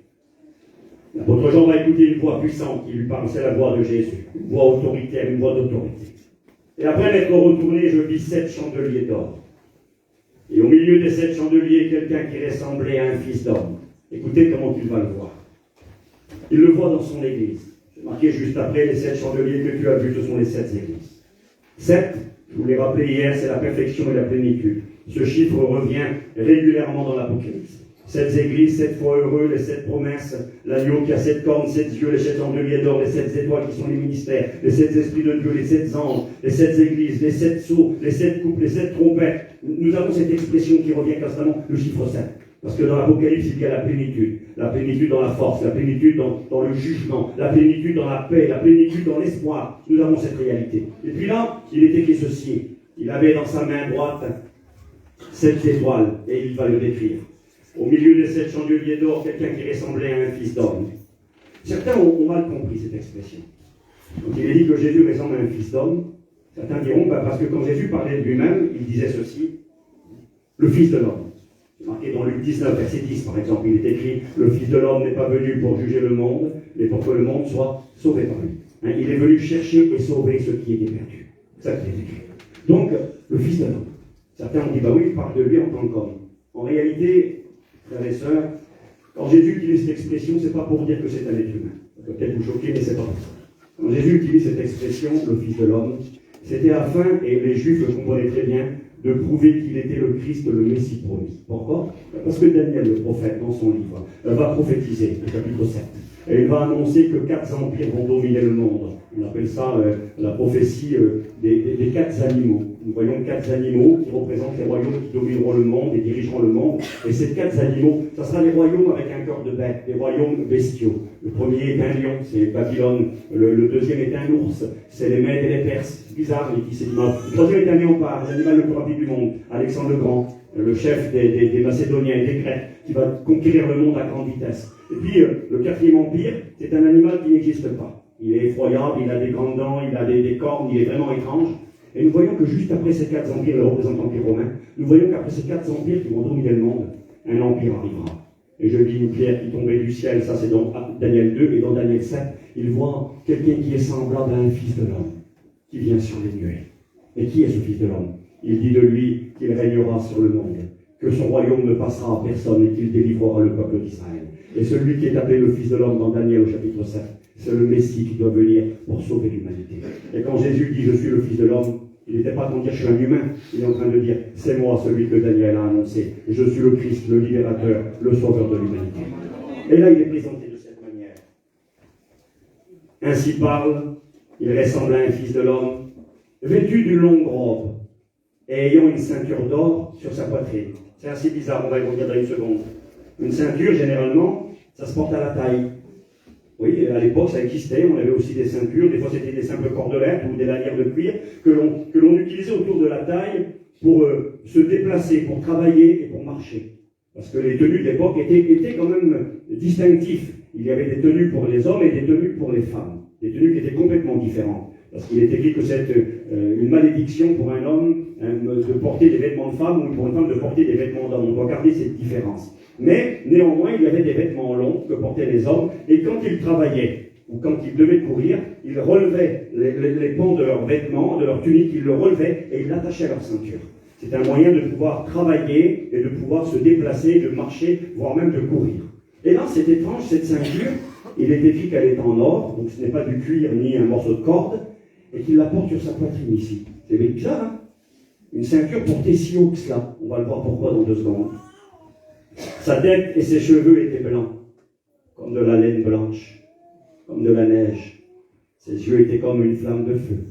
Ses pieds étaient semblables à de l'airain ardent, comme s'ils eussent été embrasés dans une fournaise, et sa voix était comme le bruit de grandes eaux. Il avait dans sa main droite 7 étoiles. De sa bouche sortait une épée. Seigneur, t'es puissant, c'est le Christ qui est en train de voir. Et Christ que tu as vu, oui, le Christ qui l'a vu. De sa bouche sortait une épée aiguisée à 2 tranchants, et son visage était comme le soleil lorsqu'il brille dans sa force. Quand je le vis, je tombais à ses pieds comme mort. Oui, c'est plus son cousin. C'est plus le Jésus homme qu'il a connu. C'est un Jésus qu'il n'a jamais vu. C'est un Jésus divin. C'est un sacrificateur divin, et voilà. Le sacrificateur parce qu'il est l'avocat auprès du Père. Le sacrificateur parce qu'il est le seul médiateur entre Dieu et les hommes qui intercède pour les coupables. Mais il est Dieu. Il est écrit, je tombais à ses pieds comme mort. Il posa sa main sur moi, sa main droite sur moi, et il me dit, n'aie pas peur, je suis le premier et le dernier. Qu'est-ce que ça veut dire ça, le premier et le dernier? Ça veut dire je suis Dieu. C'est comme ça que Dieu se présente dans l'Ancien Testament. Je suis le premier et le dernier. Dans le Nouveau Testament, c'est marqué, je suis l'alpha et l'oméga. Dans l'Ancien Testament, c'était écrit, je suis le aleph et le tav. Je suis tout. Je suis Dieu. Hors moi, il n'y a point de Dieu. Et Jésus le touche et lui dit, je suis Dieu. Je suis le vivant. Et j'étais mort. C'est vraiment bien et beau quand Jésus dit ça. Parce que c'est ce que Jésus dira à l'église de Smyrne. J'étais mort. C'est pour lui rappeler, j'ai été un homme. J'ai connu tes limites. J'ai été un homme. J'ai connu la souffrance. J'ai été un homme. J'ai pleuré. J'ai eu mal. J'ai même connu la mort. Mais je suis le Fils de Dieu, je suis ressuscité contre les morts. Mais en disant j'étais mort, c'est un encouragement pour tous ceux et celles qui pleurent. C'est un encouragement pour tous ceux et celles qui connaissent le deuil, la peine, les souffrances, et qui parfois pourraient avoir le sentiment et dire à Dieu, Seigneur, tu ne sais pas ce que je vis. Seigneur, tu ne comprends pas ma souffrance. J'aimerais vous dire que s'il y a quelqu'un qui vous comprend, c'est bien Dieu. Parce qu'il s'est fait homme. Il connaît tes limites, il a été fatigué, il a eu soif, il a eu faim, il a pleuré, il a eu mal quand on lui a mis les clous dans ses mains. Il a souffert la croix, dit la Bible. Alors il connaît les souffrances. Il peut compatir. Vous savez, parfois, qui comprendra mieux une personne que quelqu'un qui a vécu la même situation? C'est facile de taper sur l'épaule de quelqu'un et dire ça va aller, ça va s'arranger. Ah oui, c'est pas toi. Et puis pour toi, tout va bien et tu n'as jamais souffert. Et quand quelqu'un est passé par l'épreuve, qui a passé par le feu, qui a connu les grandes misères, quand il vient voir l'autre et qu'il lui dit ça va aller, toi, je sais ce que tu vis. Moi aussi j'ai pleuré, moi aussi j'étais à l'hôpital, moi aussi j'ai eu peur, moi aussi j'ai été terrassé. Mais Dieu m'a encouragé, béni, fortifié. Ça va aller. Ne crains pas, je suis le premier, le dernier. Le vivant, j'étais mort, et voici je suis vivant au siècle des siècles. Je tiens les clés de la mort et du séjour des morts. Écris ces choses, le mystère. Et vous savez, quand Jésus se présente ainsi, donc je vous lis un petit peu mes petites notes, j'ai marqué, il est le témoin fidèle, c'est-à-dire qu'il est la vérité. Il est le premier-né d'entre les morts, celui qui est vivant, celui qui nous comprend et qui nous connaît. Le premier-né parce qu'il est le premier à vivre la résurrection que nous allons vivre très bientôt. La résurrection du Christ, nous en parlions avec les frères hier soir, c'est la doctrine la plus importante de toute la Bible. Il y a différentes doctrines. La résurrection, les jugements à venir, dira l'épître aux Hébreux, au chapitre 6, c'est les questions des différentes doctrines. Je ne sais pas moi, la sanctification, la sainteté, la divinité, la rédemption, le rachat, l'imputation, mettre sur le dos de quelqu'un, c'est toutes des doctrines ça. Et la plus grande des doctrines, c'est la résurrection. Parce que si tu enlèves cette doctrine, si tu enlèves la résurrection de Jésus de la Bible, ben vous savez la Bible, vous pouvez l'acheter au feu. Nous sommes des faux témoins, nous sommes perdus, il n'y a plus d'espoir. Ceux qui ont cru en Jésus sont perdus, tout s'écroule comme un château de cartes. La fondation de l'évangile, de la parole de Dieu, c'est plus grand que la mort de Jésus. La mort de Jésus, c'est grand. Hein. Sa mort, c'est l'amour de Dieu par excellence. Dieu nous a tellement aimés qu'il a donné son Fils unique à la croix de Golgotha. Oui, Jésus est mort. Mais si Jésus est simplement mort et qu'il n'est pas ressuscité, c'est un fondateur de religion, c'est un menteur, c'est un usurpateur. Il nous a triché, il nous a trompés, nous sommes tous perdus. Et c'est fini. La plus grande doctrine de la parole de Dieu, c'est la résurrection de Jésus-Christ contre les morts. Et sa résurrection, elle est le gage, la garantie de notre salut, et elle est la garantie de la résurrection, et que nous retrouverons ceux qui nous ont devancés, et que nous vivrons ce que lui a vécu. Donc oui, c'est important, j'avance. Il est le prince des rois de la terre, c'est-à-dire qu'il est celui qui domine, le roi des rois, le Seigneur des seigneurs. Il est celui qui vient, l'alpha, l'oméga, je ne m'attarde pas, le Seigneur Dieu. Il est l'éternel qui vient, le tout-puissant. Sa voix est redoutable et surprenante. J'ai marqué, il marche au milieu de l'église. Je ne sais pas si vous réalisez ce matin. Si on a fait prendre conscience qu'il est là au milieu de nous. C'est marqué, il marche au milieu des 7 chandeliers d'or. Les 7 chandeliers d'or représentent l'église. C'est écrit noir sur blanc, j'ai marqué ici, écrit à l'ange de l'église d'Éphèse, voici ce que dit celui qui tient les 7 étoiles dans sa main droite, celui qui marche au milieu des 7 chandeliers d'or. Et il dira, le mystère des 7 étoiles que tu as vu dans ma main droite, c'est des 7 chandeliers. Les 7 étoiles sont les anges des églises, les serviteurs de Dieu qui apportent le message, et les 7 chandeliers sont les 7 églises. 7, c'est la perfection, c'est l'église dans son entier. Il est en train de dire, l'église m'appartient, l'église c'est chez moi, l'église je m'y promène, pas pour juste regarder, mais je m'y promène pour agir, je m'y promène pour me glorifier, je m'y promène pour bénir. Je regarde, je passe dans les rangs, je vois celui qui pleure, je le console, je vois le malade, je le guéris, je vois le perdu, je le touche. Il est là ce matin. Vous savez s'il se passe des choses dans nos réunions, c'est parce qu'il est là. C'est pas parce que quelqu'un parle, prêche ou chante, c'est parce qu'il est là. Alors il sert de nous. Mais c'est parce que lui est là. Vous voyez, il y a une guitare sur le bord. Vous pouvez la laisser ici pendant 200 ans. Elle ne produira jamais aucun son si personne ne s'en sert. Et quand quelqu'un s'en sert, alors elle produira quelque chose. Et bien quand Christ est au milieu de nous, alors il se passe des choses. Et il est là ce matin. Il est là le Christ glorieux. Celui qui a toute autorité. Celui qui a tout pouvoir. Il marche au milieu de nous. Quelle consolation pour les pasteurs, pour les frères qui sont là et moi-même. Il tient les étoiles dans sa main. Les étoiles, ce sont les messagers des églises. Vous savez, si un pasteur, quand il prie pour quelqu'un, il se passe quelque chose, c'est parce que lui, là. Combien de fois ça m'est arrivé d'être tout tremblant, de prier pour des situations, de me voir tellement démuni, tellement incoupable, des fois devant la peine, devant la souffrance, me dire, Seigneur, je ne peux rien. Vous savez, j'ai vécu des expériences les temps passés que je n'ai jamais vécues avant. Donc, on dit, on découvre, le Seigneur est tellement grand. Il y en a ici, peut-être, qui croient ce matin qu'ils connaissent tout de Dieu. Ils ont 10 ans de vie chrétienne, 20 ans, peut-être 50 ans de vie chrétienne. Moi, je connais Dieu, ça fait 50 ans. Mais mon copain, tu ne connais pas grand-chose de Dieu. Avec tout le respect que j'ai pour toi. L'éternité ne suffira pas pour connaître tout de Dieu. Ce n'est pas en 50 ans de vie chrétienne que tu vas faire le tour de la question. Jésus veut te surprendre. Il veut me surprendre. Je bénis Dieu parce qu'il me renouvelle. Je vis des choses. Récemment encore, je priais. J'ai appris, c'est terrible, hein? J'ai appris à prier sans parler. J'ai appris à prier en pleurant. Sincèrement. J'ai prié pour des gens, je ne pouvais pas parler. J'avais cette compassion qui venait du Saint-Esprit et de Jésus, qui faisait que je ne pouvais pas parler, mais je pleurais. Et je suis convaincu qu'il écoutait mes larmes, comme si ça aurait été des paroles audibles, des paroles compréhensibles. Je pleurais parce que je me sentais tellement démuni devant la souffrance des gens qui étaient là devant moi, et je sentais que cette prière touchait le cœur de Jésus, et que Jésus agissait.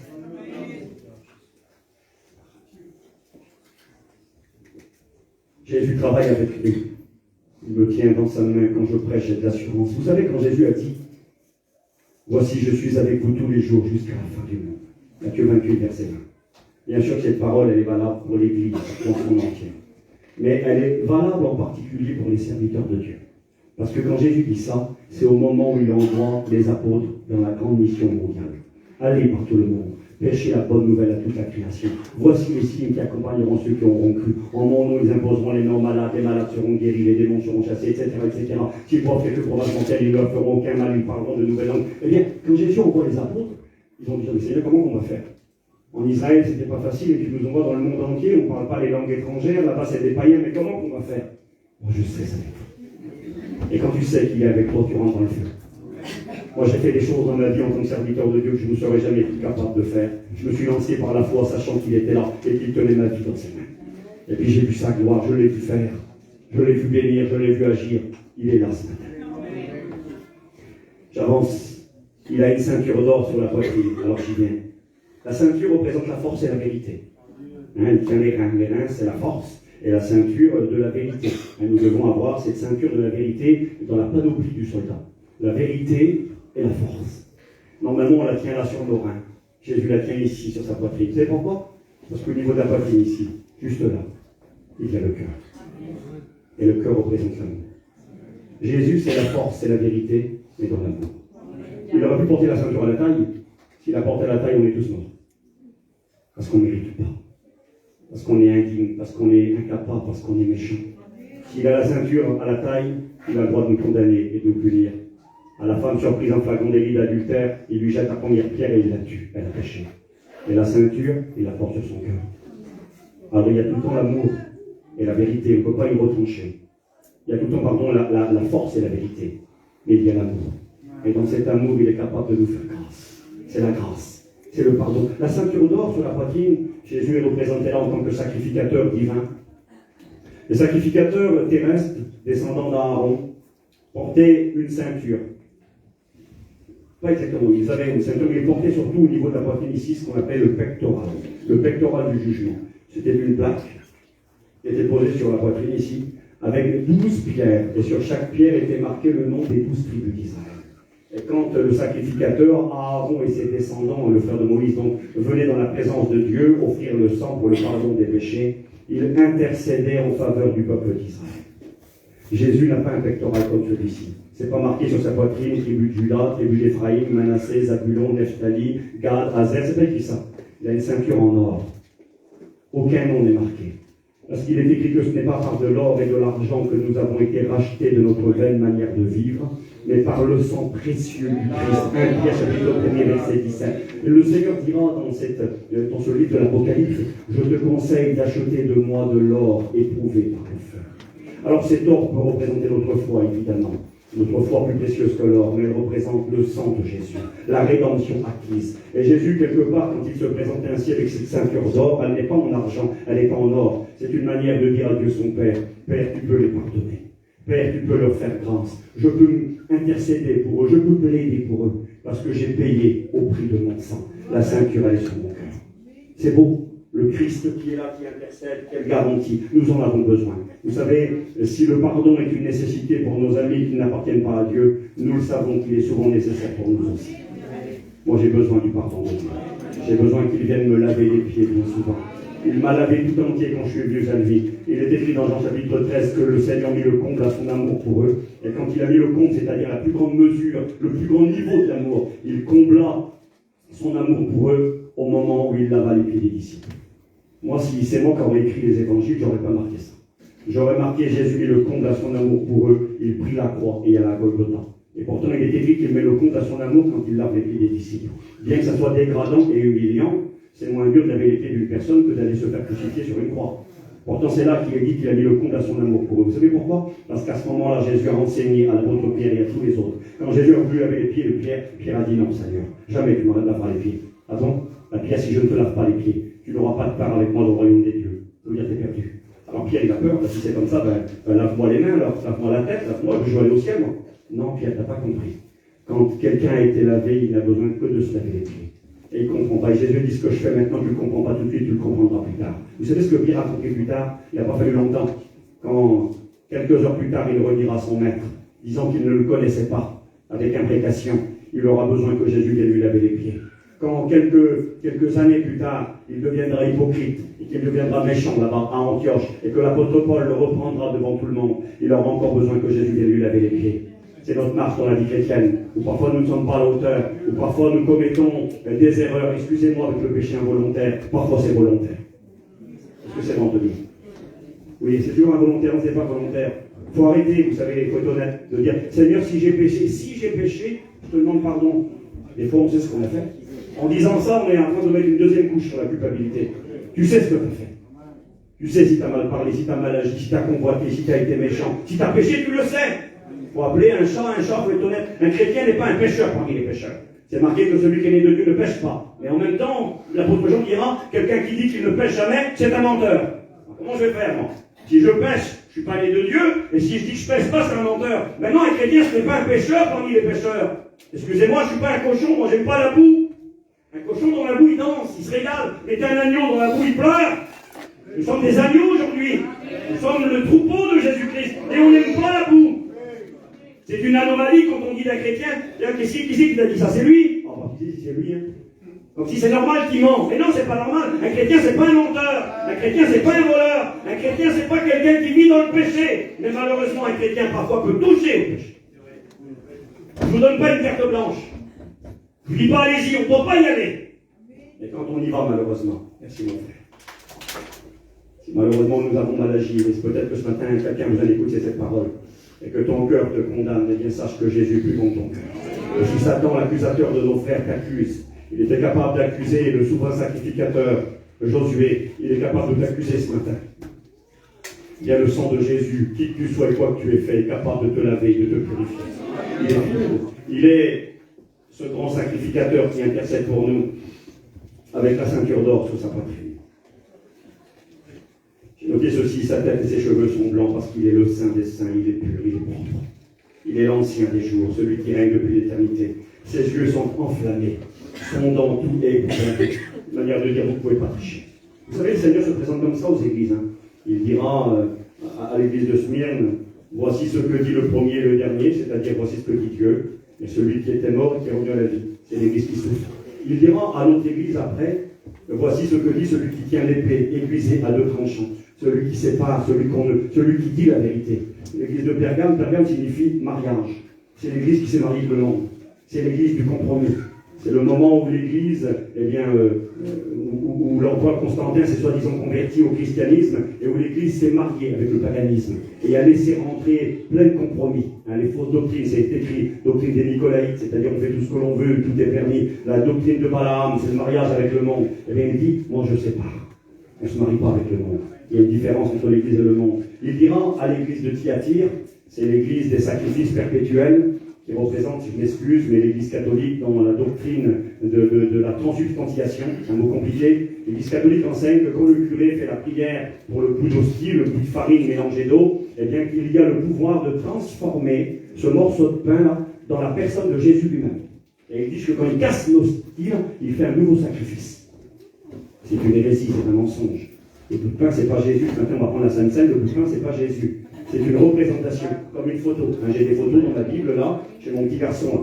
C'est pas mon petit, ça, c'est une photo de mon petit. Mon petit, c'est juste une représentation. La Sainte Seine, c'est une représentation. Ce n'est pas le Seigneur réellement. Bien sûr, ça procure une bénédiction quand on le prend avec discernement. On se rappelle ce que Christ a accompli pour nous. Mais maintenant, le bout de pain demeurera un bout de pain. S'il reste du pain, à la fin, on peut le jeter les oiseaux, les oiseaux le mangeront. C'est pas Jésus. C'est une doctrine hérétique. Et ce qui attire, on représente cela. Et le Seigneur lui dit, voici ce que dit le Fils de Dieu, celui qui a les yeux comme une flamme de feu et dont les pieds sont semblables à de l'airain ardent. Il entend dire, je sais tout, tu ne vas pas me tricher. Et ce matin, n'essayons pas de tricher. Vous savez, l'une des grandes qualités que possède un enfant de Dieu, c'est l'honnêteté et la vérité. Ce que je veux, ce que tu veux, dira David, ce que tu veux, c'est que la vérité soit au fond de mon cœur. Nous devons être des hommes vrais et des femmes vraies. Donc j'essaie d'avancer, j'ai tellement de choses à vous dire. Il est celui qui sait tout, celui qui te connaît, celui qui vient comme un juge et qui demandera des comptes à ceux qui se moquent de lui. Il a une voix comme les grandes eaux parce qu'il a autorité et puissance sur toutes choses. Jamais homme n'a parlé comme lui. Une épée sort de sa bouche qui est la parole de Dieu. Son visage est brillant comme le soleil. J'ai marqué, il est le Dieu tout-puissant. Il est le Dieu qui est présent. Il est le Dieu qui est partout. Il est le Dieu qui est plein d'amour. Et quand Jean le voit comme ça, il ne l'a jamais vu ainsi. Il tombe à ses pieds et il l'attend. Et vous savez, dans nos réunions, le Seigneur cherche quelqu'un. Il est écrit que Dieu cherche les vrais adorateurs. Ils sont capables d'adorer le Père en esprit et en vérité. Et je crois que ce matin, si on prend conscience de qui il est, je le répète, ce n'est plus le petit Jésus de Bethléem. Ce n'est même plus le Christ crucifié sur une croix. C'est le Christ glorieux, tout-puissant, qui est divin, digne d'être adoré, qui est saint, et qui voudrait remplir ce lieu ce matin, qui voudrait que l'on réalise sa grandeur et sa puissance. Et je regarde l'heure, je ne pourrai pas aller au bout de mon message, c'est pas grave, et je vais avancer un tout petit peu avec vous. Que Dieu soit béni. Je voulais vous rappeler, je dois faire un survol, je m'excuse, la grandeur de ce Jésus, que le Saint-Esprit nous y aide à en prendre conscience. Quand tu es malade, tu ne viens pas devant monsieur le docteur, tu ne viens pas devant le professeur qui est là-bas à l'hôpital de Paris, tu viens devant le Dieu Tout-Puissant. Si tu es malade ce matin, réalise qui c'est qui est là. Si tu es captif, réalise qui c'est qui est là. Si tu es coupable, réalise que le plus grand des avocats, le grand sacrificateur Jésus, est là ce matin, au milieu de Dieu. Que Dieu soit béni et que Dieu soit glorifié. Il va adresser des messages aux églises. Et c'est particulier parce qu'en réalité, il y a une manière de faire qui est la même aux 7 églises. À chaque fois, Jésus se présente. Il se présente de manière différente en fonction du besoin de l'Église. Ensuite, il fait un constat, un état des lieux. Il dit ce qui va et ce qui ne va pas. C'est intéressant parce que nous avons deux églises à qui le Seigneur ne fait aucun reproche. Ce n'est pas qu'elle est parfaite. Je n'ai pas le temps de m'y attarder beaucoup, mais Smyrne, il ne lui faut aucun reproche. C'est la deuxième église, parce qu'elle représente l'église de la souffrance. Alors, qu'est-ce que ça veut dire? Ça veut dire qu'il ne faut pas faire de reproche à ceux qui souffrent? Si, bien sûr. On peut être dans la souffrance et être répréhensible, mais ça veut dire qu'il faut du tact pour parler à ceux qui souffrent. Ça veut dire que quand quelqu'un est dans la peine et le désarroi, il n'y a pas besoin que tu lui mettes un coup de bâton sur la tête en plus. Des fois, on est maladroit, quelqu'un qui souffre, on dit on lui fait encore plus de mal. Il est malheureux, il souffre, laisse-le tranquille. On verra plus tard, on va discuter, on va arranger les choses, pas de problème. Et aujourd'hui, ce qu'il a besoin, c'est que je le prenne dans mes bras. Et ça, c'est de l'intelligence spirituelle. Jésus nous enseigne. À Smyrne, elle souffre tellement, elle est tout le temps dans la peine, que Jésus ne lui fait aucun reproche. Ce qu'elle a besoin, c'est d'être consolée premièrement, et ensuite on verra. La deuxième église à qui le Seigneur ne fait aucun reproche, c'est l'église de Philadelphie. Philadelphie, elle a deux qualités, deux grandes qualités. La première, c'est son nom. Philadelphie, c'est une composition de deux mots. Philéo, aimer, Adelphos, frère. C'est l'église où on aime ses frères, où on aime ses sœurs. Et vous savez, une église où il y a de l'amour fraternel, eh bien, il n'y aura pas plus de reproches à lui faire. Parce que l'amour supporte tout. Parce que l'amour ne supporte pas le mal. Parce que l'amour pardonne tout. Quand il y a de l'amour dans l'église, ça ne veut pas dire que c'est parfait, mais quand il y a de l'amour, on s'encourage, on a de la compassion, de la compréhension, on ne tape pas sur la tête de l'autre, on essaie de le prendre par la main quand il tombe et on le relève.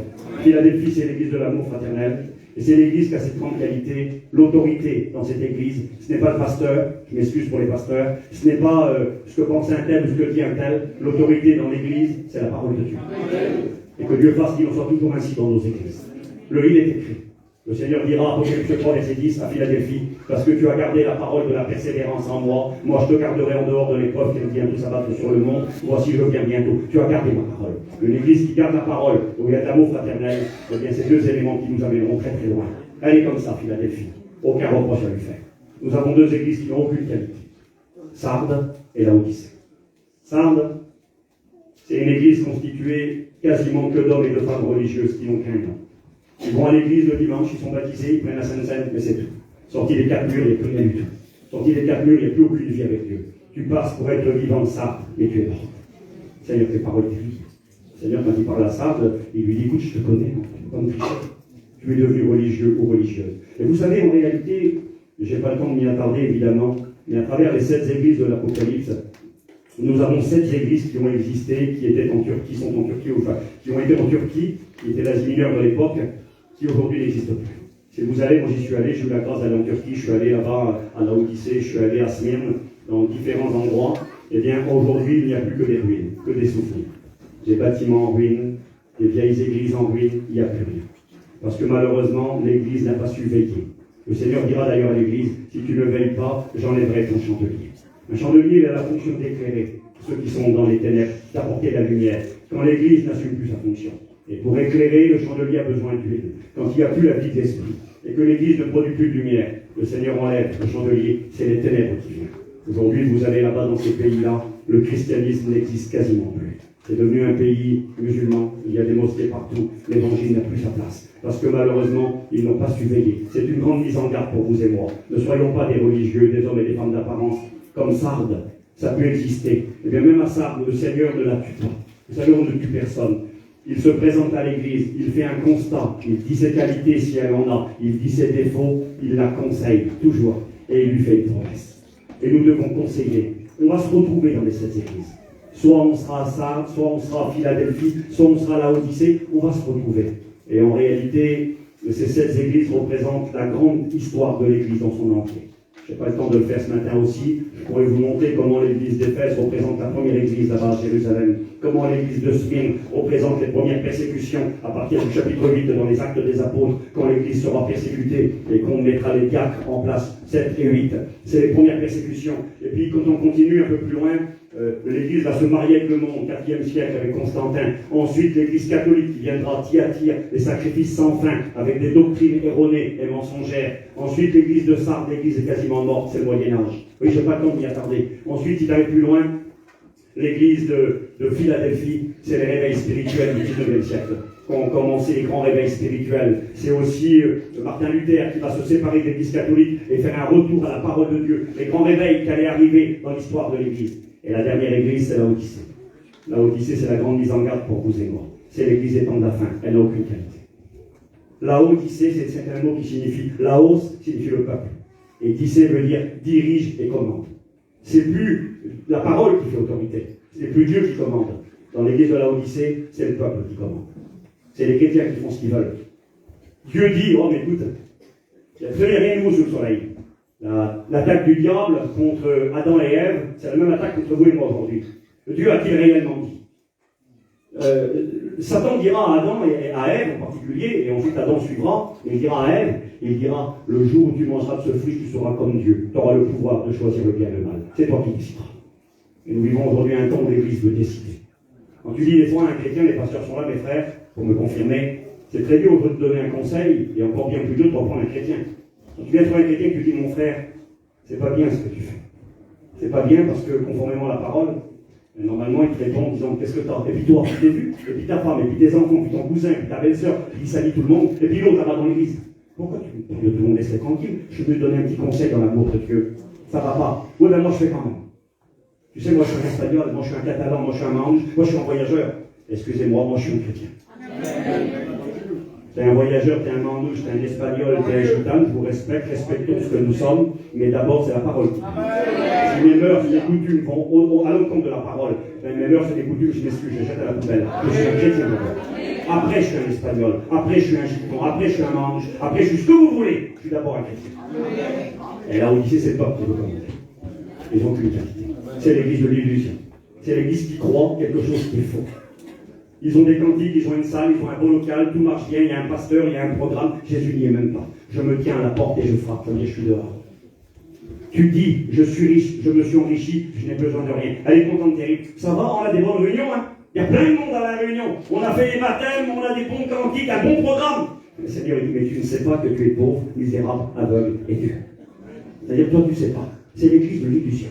Et on a besoin de faire attention. Je ne suis pas en train de vous dire que tous les chrétiens du monde entier vont devenir comme ça. Je suis en train de vous dire que c'est la menace qui pèse sur les chrétiens du monde entier. Et que si on n'est pas vigilant, on deviendra l'Odyssée. Et là, quelque part, vous voyez, l'Apocalypse, c'est un message pour l'Église, donc je ne peux pas m'y attarder, je n'ai pas le temps. Je cours avec vous. J'ai marqué, dans ce livre-là de l'Apocalypse, le Seigneur parle à son Église. Il lui donne des conseils.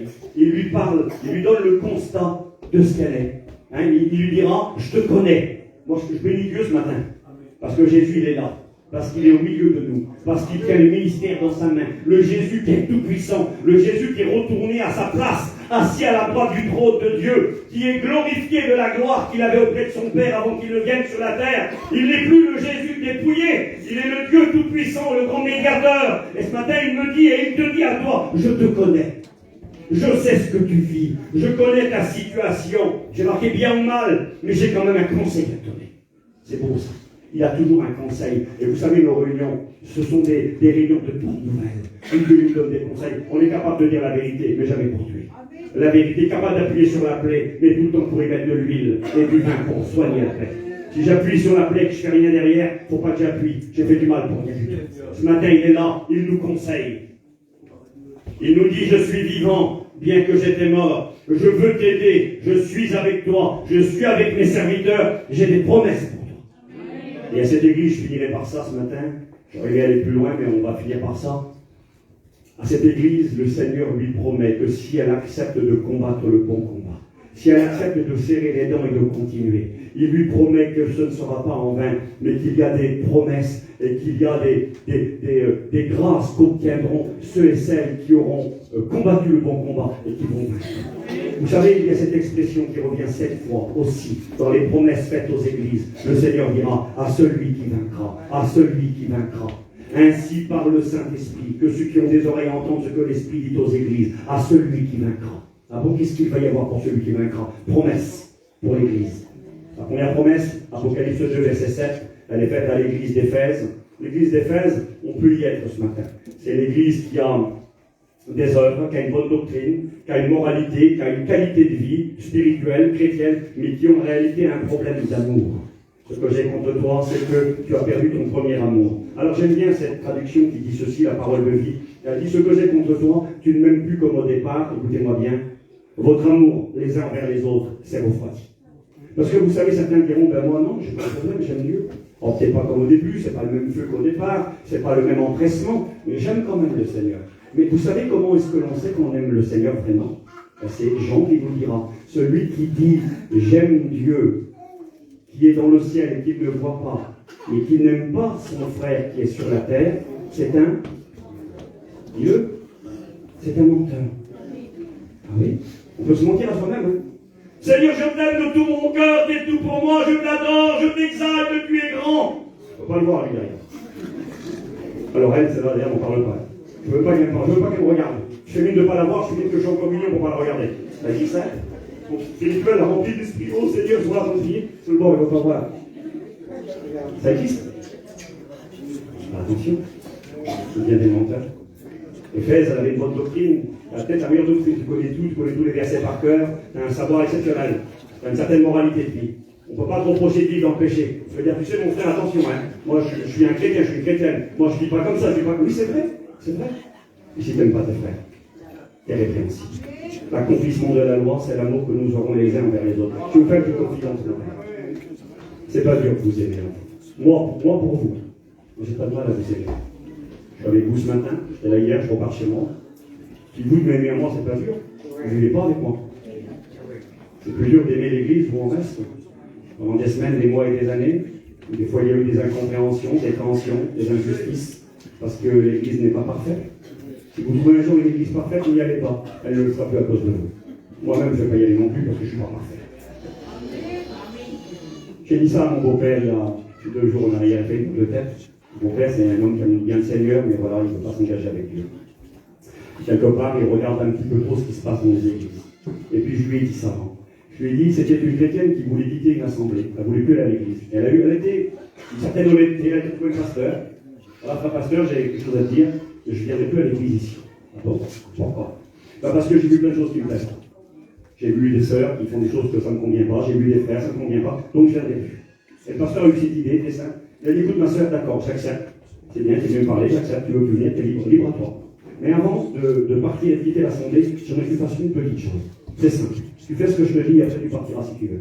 Il lui a dit, tu vas prendre une tasse de café, bien chaude, dans tes mains, et je vais te demander de faire le tour de l'église avec cette tasse de café à la main. Il ça, hein, pasteur? La chrétienne, elle veut quitter l'assemblée, il lui dit, tu prends une tasse de café, tu fais le tour de la salle avant de partir. C'est quoi cette manière de faire? Fais-le. Et la chrétienne, elle obéit, elle prend la tasse de café dans sa main, bien chaude, et qu'est-ce qu'elle fait? Elle prend la tasse et elle commence à faire le tour de la salle. Elle commence à marcher. Et elle fait tout le tour de l'église.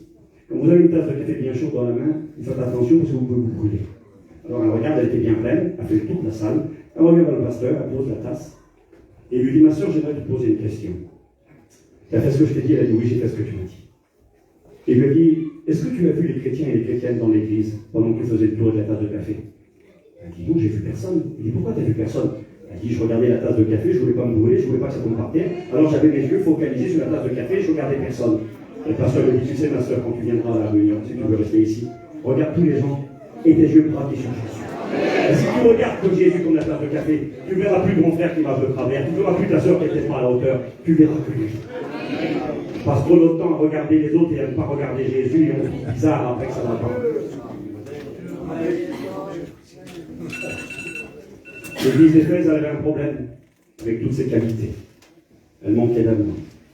Et le Seigneur lui dira, cette église qui représente l'église des premiers siècles, nous le trouvons dans les actes des apôtres. Hein. Il y avait un problème, il dit qu'il y avait des femmes qui étaient négligées, des veuves, et puis des femmes qui avaient perdu leur mari, elles étaient toutes seules, pas d'enfants. Elles étaient inscrites sur un document qu'on appelle le rôle, par la suite. Elles étaient à la charge de l'église. Et il est écrit que les chrétiens qui étaient d'origine juive ont commencé à négliger les chrétiennes qui étaient d'origine helléniste. C'est un mot compliqué. C'était des juifs qui vivaient en dehors du pays d'Israël, et qui avaient pris les coutumes un petit peu des païens. Excusez-moi ce matin. C'est comme si on dirait qu'ici il y a des Espagnols ou des Catalans et puis qu'un voyageur vient. Donc, je ne sais pas, on peut avoir, excusez-moi, du racisme. Parce que l'autre c'est pas un Catalan, l'autre c'est pas un Espagnol, et puis moi je ne suis pas pareil, je me sens supérieur et plus grand. Ça existe cela. Et ça existait dans l'église de Jérusalem. Les apôtres, je m'excuse avec le respect que j'ai pour mes copains qui sont là et pour moi-même, c'était pas Steve, c'était pas Antonio, c'était pas les frères, c'était l'apôtre Pierre, c'était l'apôtre Jean, c'était les grands apôtres, les apôtres de l'agneau, c'était eux qui dirigeaient l'église. Dans cette église, il y avait de l'injustice. Dans cette église, elle n'était pas parfaite. Il y avait du parti pris. On a commencé à négliger. Oh, Wesley, c'est pas notre peuple. C'est ce qui s'est passé, on les négligeait. Et puis voyons qu'elles étaient négligées, il a commencé à avoir des revendications. Et c'est là qu'on a mis en place les diacres. Et c'est là que les persécutions ont commencé. Eh bien, dans cette église d'Éphèse, qui représente l'église des premiers siècles, le Seigneur dit à celui qui vaincra, à celui qui sera capable de prendre sur lui-même, de demander à Dieu la force d'avoir la victoire pour aimer ses frères, pour supporter, pour pardonner, pour arrêter d'être un juge, mais d'être une main tendue, pour arrêter d'être quelqu'un qui accuse et qui condamne, mais quelqu'un qui est capable de donner une parole de grâce pour relever et encourager, qui arrête de regarder les autres et qui a les yeux braqués sur le Christ. Et pour de telles personnes, je vais terminer. À celui qui vaincra, je donnerai de l'arbre de vie qui est dans le paradis. Alors l'arbre de vie dans le paradis, c'est particulier, c'est valable pour ceux qui meurent. Parce que le paradis, c'est réservé à ceux qui meurent. Le mot paradis est mentionné 3 fois dans les évangiles. Dans Luc au chapitre 23, 24, 23, le Seigneur dira aux brigands sur la croix, aujourd'hui tu seras avec moi dans le paradis. Dans 2 Corinthiens chapitre 12, l'apôtre Paul dira, je connais un homme qui fut ravi dans le paradis. Et là c'est la 3e fois, paradis. Paradis, c'est l'endroit qui est réservé à ceux qui meurent dans la foi. Donc quelque part, les chrétiens du 1er siècle sont tous morts. Il n'y en a aucun qui est là aujourd'hui. Ils sont tous morts. Et l'appel leur a été donné, l'appel était adressé ce matin. Si nous devons passer par la mort, parce que c'est une possibilité. Moi je crois au retour du Seigneur. Je crois qu'il est imminent, qu'il peut revenir tout de suite cet après-midi, ce soir, demain. J'y crois de tout mon cœur et je le désire. Mais si le Seigneur nous a encore un petit peu de patience, et puis qu'il veut que je retourne à lui, eh bien moi si je quitte la terre et que je suis victorieux, j'aurai l'arbre de vie qui est dans le paradis. Le paradis perdu, là où Dieu avait mis des chérubins protecteurs, interdit l'accès à l'arbre de vie. Interdit. Aujourd'hui, le Christ a payé à la croix, et si je suis vainqueur et que je combats le bon combat, j'aurai accès à l'arbre de vie quand je quitterai la terre. J'avance. Apocalypse 2,17. À celui qui vaincra, je donnerai. Non, Apocalypse 2,10, pardon. C'est Smyrne. À celui qui vaincra, je donnerai la couronne de vie. Il n'aura pas à souffrir la seconde mort. Une promesse. La couronne de vie. C'est dommage, j'avais des choses à vous dire dans Apocalypse 4 et 5, présenter l'église dans les 24 anciens. Vous voyez l'église dans le ciel, dans la gloire. Elle a une couronne sur sa tête. Elle la jette au pied du Christ. Elle l'adore. La couronne de justice, selon l'apôtre Paul qui dira à Timothée, j'ai combattu le bon combat, la couronne de justice m'est réservée, et la couronne de vie. On jettera nos couronnes à ses pieds. Et là, il est écrit que l'église, eh bien, va obtenir la couronne de vie, n'aura pas à souffrir la seconde mort qui est l'enfer éternel. Il faut vaincre tout ça. Apocalypse 2,17, un appel ce matin à la victoire. Celui qui vaincra, je lui donnerai de la manne cachée. La manne cachée, c'est la nourriture qui vient du ciel, la nourriture qui donne la vie. Et Jésus a dit, vos pères ont mangé de la manne dans le désert, ils sont tous morts. Moi, je suis le vrai pain qui descend du ciel. La manne cachée, c'est Jésus-Christ. Nous le connaissons. Il sera là, une nourriture éternelle, un caillou blanc. Le caillou blanc, c'est extraordinaire. Le caillou blanc, c'est le caillou de la grâce. Quand tu passais au tribunal à l'époque et que tu devais avoir la sentence, si le juge décidait de te gracier et s'il te condamnait, il te donnait 2 pierres différentes. Le condamné recevait une pierre noire, condamnation, tu iras en prison où tu seras exécuté. La pierre blanche, tu es gracié, repars en liberté. C'est la pierre de la grâce. Le caillou blanc était une pierre que l'on donnait également à quelqu'un que l'on invitait pour une festivité, pour un repas, pour une grande occasion. On lui donnait un caillou, on écrivait son nom dessus. C'était l'autorisation d'entrer. Tu donnais le caillou, ça veut dire j'ai le droit d'entrer, j'ai reçu le caillou blanc. C'est une manière de dire, eh bien, pour celui qui vaincra, le droit d'entrer au ciel. Aussi, une autre pratique de l'époque. On prenait un caillou blanc, on le cassait en deux, on le brisait. Et on écrivait, quand 2 personnes se liaient d'amitié, on écrivait le nom de l'un et de l'autre sur les 2 morceaux de pierre qu'on cassait en deux. On donnait un bout à un bout à l'autre. Je donnais ma pierre avec mon nom à l'autre, l'une donnait sa pierre avec son nom. Ça faisait nous des amis pour l'éternité, pour toujours. Nos enfants étaient liés à cause de cette pierre-là. Jésus est en train de nous dire par cette caillou blanc, nous sommes des amis pour l'éternité. Nous sommes unis. Vous serez invités. Vous aurez accès à la salle des noces. Et puis, vous aurez la pierre de la grâce, le droit d'entrer. C'est extraordinaire. À celui qui vaincra, avance vite. Apocalypse 2, 26 à 28. Je vous donnerai autorité sur les nations. Et je vous donnerai l'étoile brillante du matin. L'autorité, c'est le règne, ici-bas sur la terre. L'Église reviendra, c'est écrit dans l'Apocalypse, un jour, régner ici-bas sur la terre avec Jésus pendant 1000 ans. Apocalypse 20 nous rappelle 6 fois, il est écrit 1000 ans. Jésus régnera. C'est une étude extraordinaire. J'ai eu l'occasion de méditer sur cette vérité du millénium. Vous savez, souvent nous disons, vous l'avez peut-être déjà dit, moi j'attends rien de la terre. J'aime pas la terre, c'est pas chez moi, vous avez raison, c'est pas chez nous ici. Mais quand on dit qu'on n'aime pas la terre, on n'est pas honnête. Vous savez qu'on n'est pas honnête? Parce que pourquoi tu vas chez le docteur quand tu es malade? Soigne pas, laisse-toi mourir. Tu ne veux pas mourir. Et puis ta petite auto qui est dehors, tu l'aimes bien. Et puis ton camping, tu l'aimes bien. Et puis ta petite maison, tu l'aimes bien. Tu en prends soin, tu la nettoies, tu la styles, tu la bichonnes. On aime les choses de la terre. Mon corps, c'est la terre.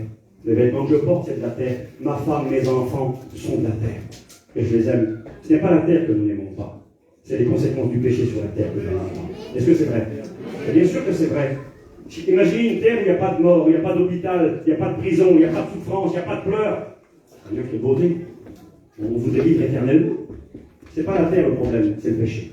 Je ne suis pas témoin de Jéhovah, la terre sera détruite parce que malheureusement le péché l'a contaminée et touchée. Mais il faut que le Seigneur prenne une revanche sur cette terre. La terre qui a été maudite deviendra, et c'est à cause de cela que les témoins de Jéhovah enseignent le paradis terrestre, parce que la Bible enseigne que la terre deviendra un grand paradis. Pas pour l'éternité, elle sera détruite, mais néanmoins un paradis pendant 1000 ans. Vous savez qu'aujourd'hui sur la terre, 70% de la terre c'est de l'eau. Il reste 30%. Les 30% restants, vous avez d'immenses déserts, où la vie est impossible. Vous avez des montagnes à haut niveau, haute altitude, la vie est impossible. Vous avez des vallées profondes et sombres. Et si tu mets tout ça bout à bout, là, tu te rends compte que sur la terre entière, il n'y a pas beaucoup d'espace vivable. Il n'y a pas grand-chose où on peut vivre. Mais la Bible déclare que quand Christ va revenir, les déserts deviendront des immenses forêts. Il est écrit que la plus haute des montagnes, sera plus le mont Everest à 9 km passés, sera Jérusalem. Les montagnes vont s'abaisser, les vallées vont être relevées, les déserts vont fleurir, de l'eau viendra partout, il y aura la vie partout. La terre deviendra un immense jardin d'Éden. Le Christ lui-même régnera sur la terre. Satan et les démons seront jetés en prison. Je ne sais pas si vous pourrez réaliser. Le Christ roi de la terre. L'Église à ses côtés pour voir son règne sur les nations du monde. Je n'ai pas le temps de m'y attarder. Nous allons vivre cela.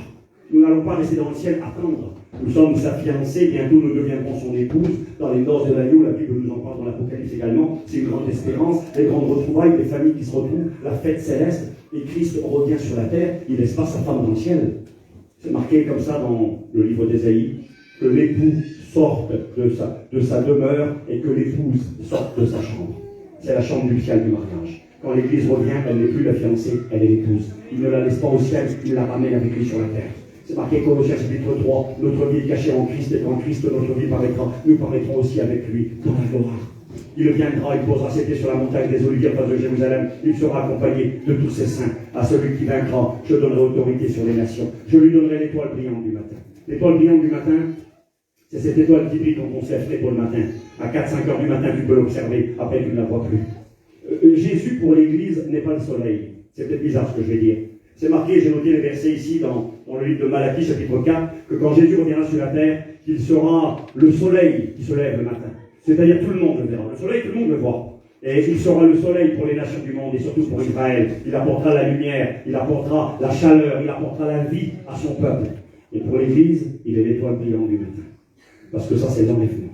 L'enlèvement, il faut être prêt. C'est au milieu de la nuit. Tout le monde ne le verra pas. C'est marqué dans Hébreux chapitre 9, verset 28. Le Seigneur Jésus apparaîtra une seconde fois à ceux qui l'attendent pour leur salut. À l'enlèvement de l'Église, ce n'est pas le monde entier qui voit Christ. Il n'y a que l'Église qui le verra. Il va apparaître, il sera l'étoile brillante du matin. Nous l'attendons cette étoile. Il nous la donnera. Alléluia. J'ai presque fini. Je survole. Apocalypse 3, verset 5. À celui qui vaincra, je donnerai un vêtement blanc. C'est-à-dire la garantie du salut éternel. À celui qui vaincra. Apocalypse 3, verset 10. Celui qui vaincra, je le garderai en dehors de la grande épreuve qui va bientôt s'abattre sur le monde, et je ferai de lui une colonne dans le temple de Dieu. Une colonne dans le temple de Dieu. Ça veut dire quelque chose qui reste, quelque chose qui soutient. Garantie d'être avec le Seigneur pour l'éternité. Quel bonheur en sa présence. Une colonne dans le temple de Dieu. J'écrirai mon nom sur lui. Ça veut dire propriété privée, ma propriété. Nous serons sa propriété pour toujours. J'ai fini. Apocalypse 3, verset 20. À celui qui vaincra, il soupera avec moi. Je souperai avec lui et je le ferai asseoir sur un trône. Seigneur, quel bonheur. On va souper avec lui. Vous savez ce que signifie le mot copain? Un copain. Bien oui, c'est mon copain. C'est un mot latin en réalité. Le mot co, ça veut dire avec. Et le pain, c'est du pain. Ça veut dire celui avec qui je mange mon pain. On ne mange pas avec un ennemi. La doctrine du repas, elle est biblique. Quand il est écrit, il dresse une table en face de mes adversaires. Vous savez ce que ça veut dire? Ça veut dire qu'il me réconcilie avec mes adversaires. Rappelez-vous le fils prodigue quand il revient. Qu'est-ce qu'il fait, papa? Il fait un grand repas. On s'est réconciliés, moi et mon fils. Venez tous voir, hein. Mon petit mange avec moi, on est réconciliés. Dans le ciel, la doctrine du repas, c'est la doctrine de la réconciliation. On ne mange pas avec un ennemi, on mange avec un copain. Je partage mon pain. Je serai avec lui, il me servira, je serai à table avec mes bien-aimés, et il me fera asseoir sur un trône. Pourtant, aujourd'hui, on n'est pas des gens importants, mais il a fait de nous des rois et des sacrificateurs. Un jour, nous nous assiérons sur des trônes. Jésus a dit, vous qui m'avez suivi, vous serez assis sur des trônes. Nous régnerons à ses côtés. Nous serons avec lui pour l'éternité. Et ça, c'est ce que présente le livre de l'Apocalypse. Toute cette espérance, toute cette gloire, il y a une condition, il faut vaincre. Certains diront ce matin, mais moi, Steve, je ne peux pas vaincre. Je suis trop faible, je suis trop petit. Oui, tu es faible et tu es petit. C'est bien de le reconnaître. Vous savez, c'est dangereux quand quelqu'un dit, moi, je suis fort et je suis capable. Tu n'iras pas bien loin. Mais quand tu dis, je suis faible et je suis petit, tu viens devant le Seigneur et tu dis, Seigneur, garde-moi. Et tu vas te rendre compte que les jours vont passer. Les semaines vont passer, les mois, les années. Tu seras toujours debout. Parce que si nous sommes ce que nous sommes uniquement par la grâce de Dieu. Et nous sommes plus que vainqueurs par celui qui ce matin désire nous fortifier. Nous prions Seigneur, c'est tout. On baisse notre Seigneur, merci. Merci pour ce partage. Oh Seigneur, j'ai dit beaucoup de choses ce matin. Et je sais qu'on ne pourra peut-être pas tout retenir, c'est pas grave. Mais nous avons compris que dans ce beau livre de l'Apocalypse, il y a toute cette espérance, il y a toute cette gloire qui s'attache à ton appel. Oui, tu as formé sur nous des projets de paix et non de malheur. Et même si la vie ne nous fait pas de cadeaux, même si le combat fait rage, et que parfois nous pleurons et nous ne comprenons pas, ta parole ce matin, elle nous invite à la persévérance. Oui Seigneur, nous ne voulons pas être de ceux qui se retirent pour se perdre, mais de ceux qui veulent garder la foi, combattre le combat de la foi pour sauver leur âme. Parce qu'encore un peu de temps, c'est lui qui doit venir revenir. Tu reviens, c'est une certitude. Seigneur, c'est mon espérance. Mais en attendant ton retour, tu nous l'as rappelé ce matin. Tu es là au milieu de nous. Et je veux réaliser qui c'est qui est là. Ce n'est pas le petit Jésus. Ce n'est pas le Jésus crucifié sur la croix qui agonise de douleur. Oui, tu as vécu cela par amour pour moi. Mais c'est le Jésus divin tout-puissant. Celui qui a sept yeux, qui voit tout, qui a sept cornes, qui peut tout. Celui qui est partout, celui qui est là. Celui qui connaît ma vie, qui connaît ma misère, qui connaît mes combats, qui connaît mes larmes, qui connaît mon incapacité. Celui qui n'est pas là pour me juger ni me condamner, mais qui est là en tant que sacrificateur divin, avec la ceinture d'or sur son cœur, parce qu'il m'aime et qui veut me tendre la main, qui peut me rendre capable de remporter la victoire. Ce matin, tu me donnes des conseils parce que tu es gentil. Tu me dis la vérité parce que tu m'aimes. Et tu me donnes les capacités de vivre une vie qui va te glorifier. Oui, Seigneur, je peux être plus que vainqueur par celui qui m'a aimé. Seigneur, tu m'aimes. Rends-moi capable. Je veux marcher dans tes voies. Je veux être un véritable. Je veux être un authentique. Je ne veux pas finir dans le camp des vaincus, mais dans le camp des vainqueurs. Par ta grâce, c'est possible. Bénis ton peuple. Fortifie le faible, fortifie celui qui a mis un genou à terre, celui qui peut-être est tombé dans la boue du péché. Eh bien, ce matin, tu le laves, le renouvelles, le sanctifies, parce que bientôt tu reviens. Et cette gloire, cette grande bénédiction qui nous attend, eh bien, est imminente. Nous voulons être debout quand tu reviendras. Que ta main soit sur nous, que ton esprit nous accompagne et que ta grâce repose sur chacun de nos cœurs. Au nom de Jésus-Christ, priez le Seigneur ce matin. Priez le grand Jésus qui est là au milieu de vous, qui vous connaît, vous comprend. N'essayez pas de tricher, faites pas semblant. Soyez honnête avec lui. Laissez-le vous bénir. Il va vous aider, il va vous rendre vainqueur. Et bientôt dans la gloire, il vous prendra avec lui. Priez le Seigneur. Merci Seigneur. La gloire à la Dieu de Dieu. Merci. Merci pour ton conseil, ton amour, ta grâce, ta aide. Bien, Seigneur mon Dieu, tout est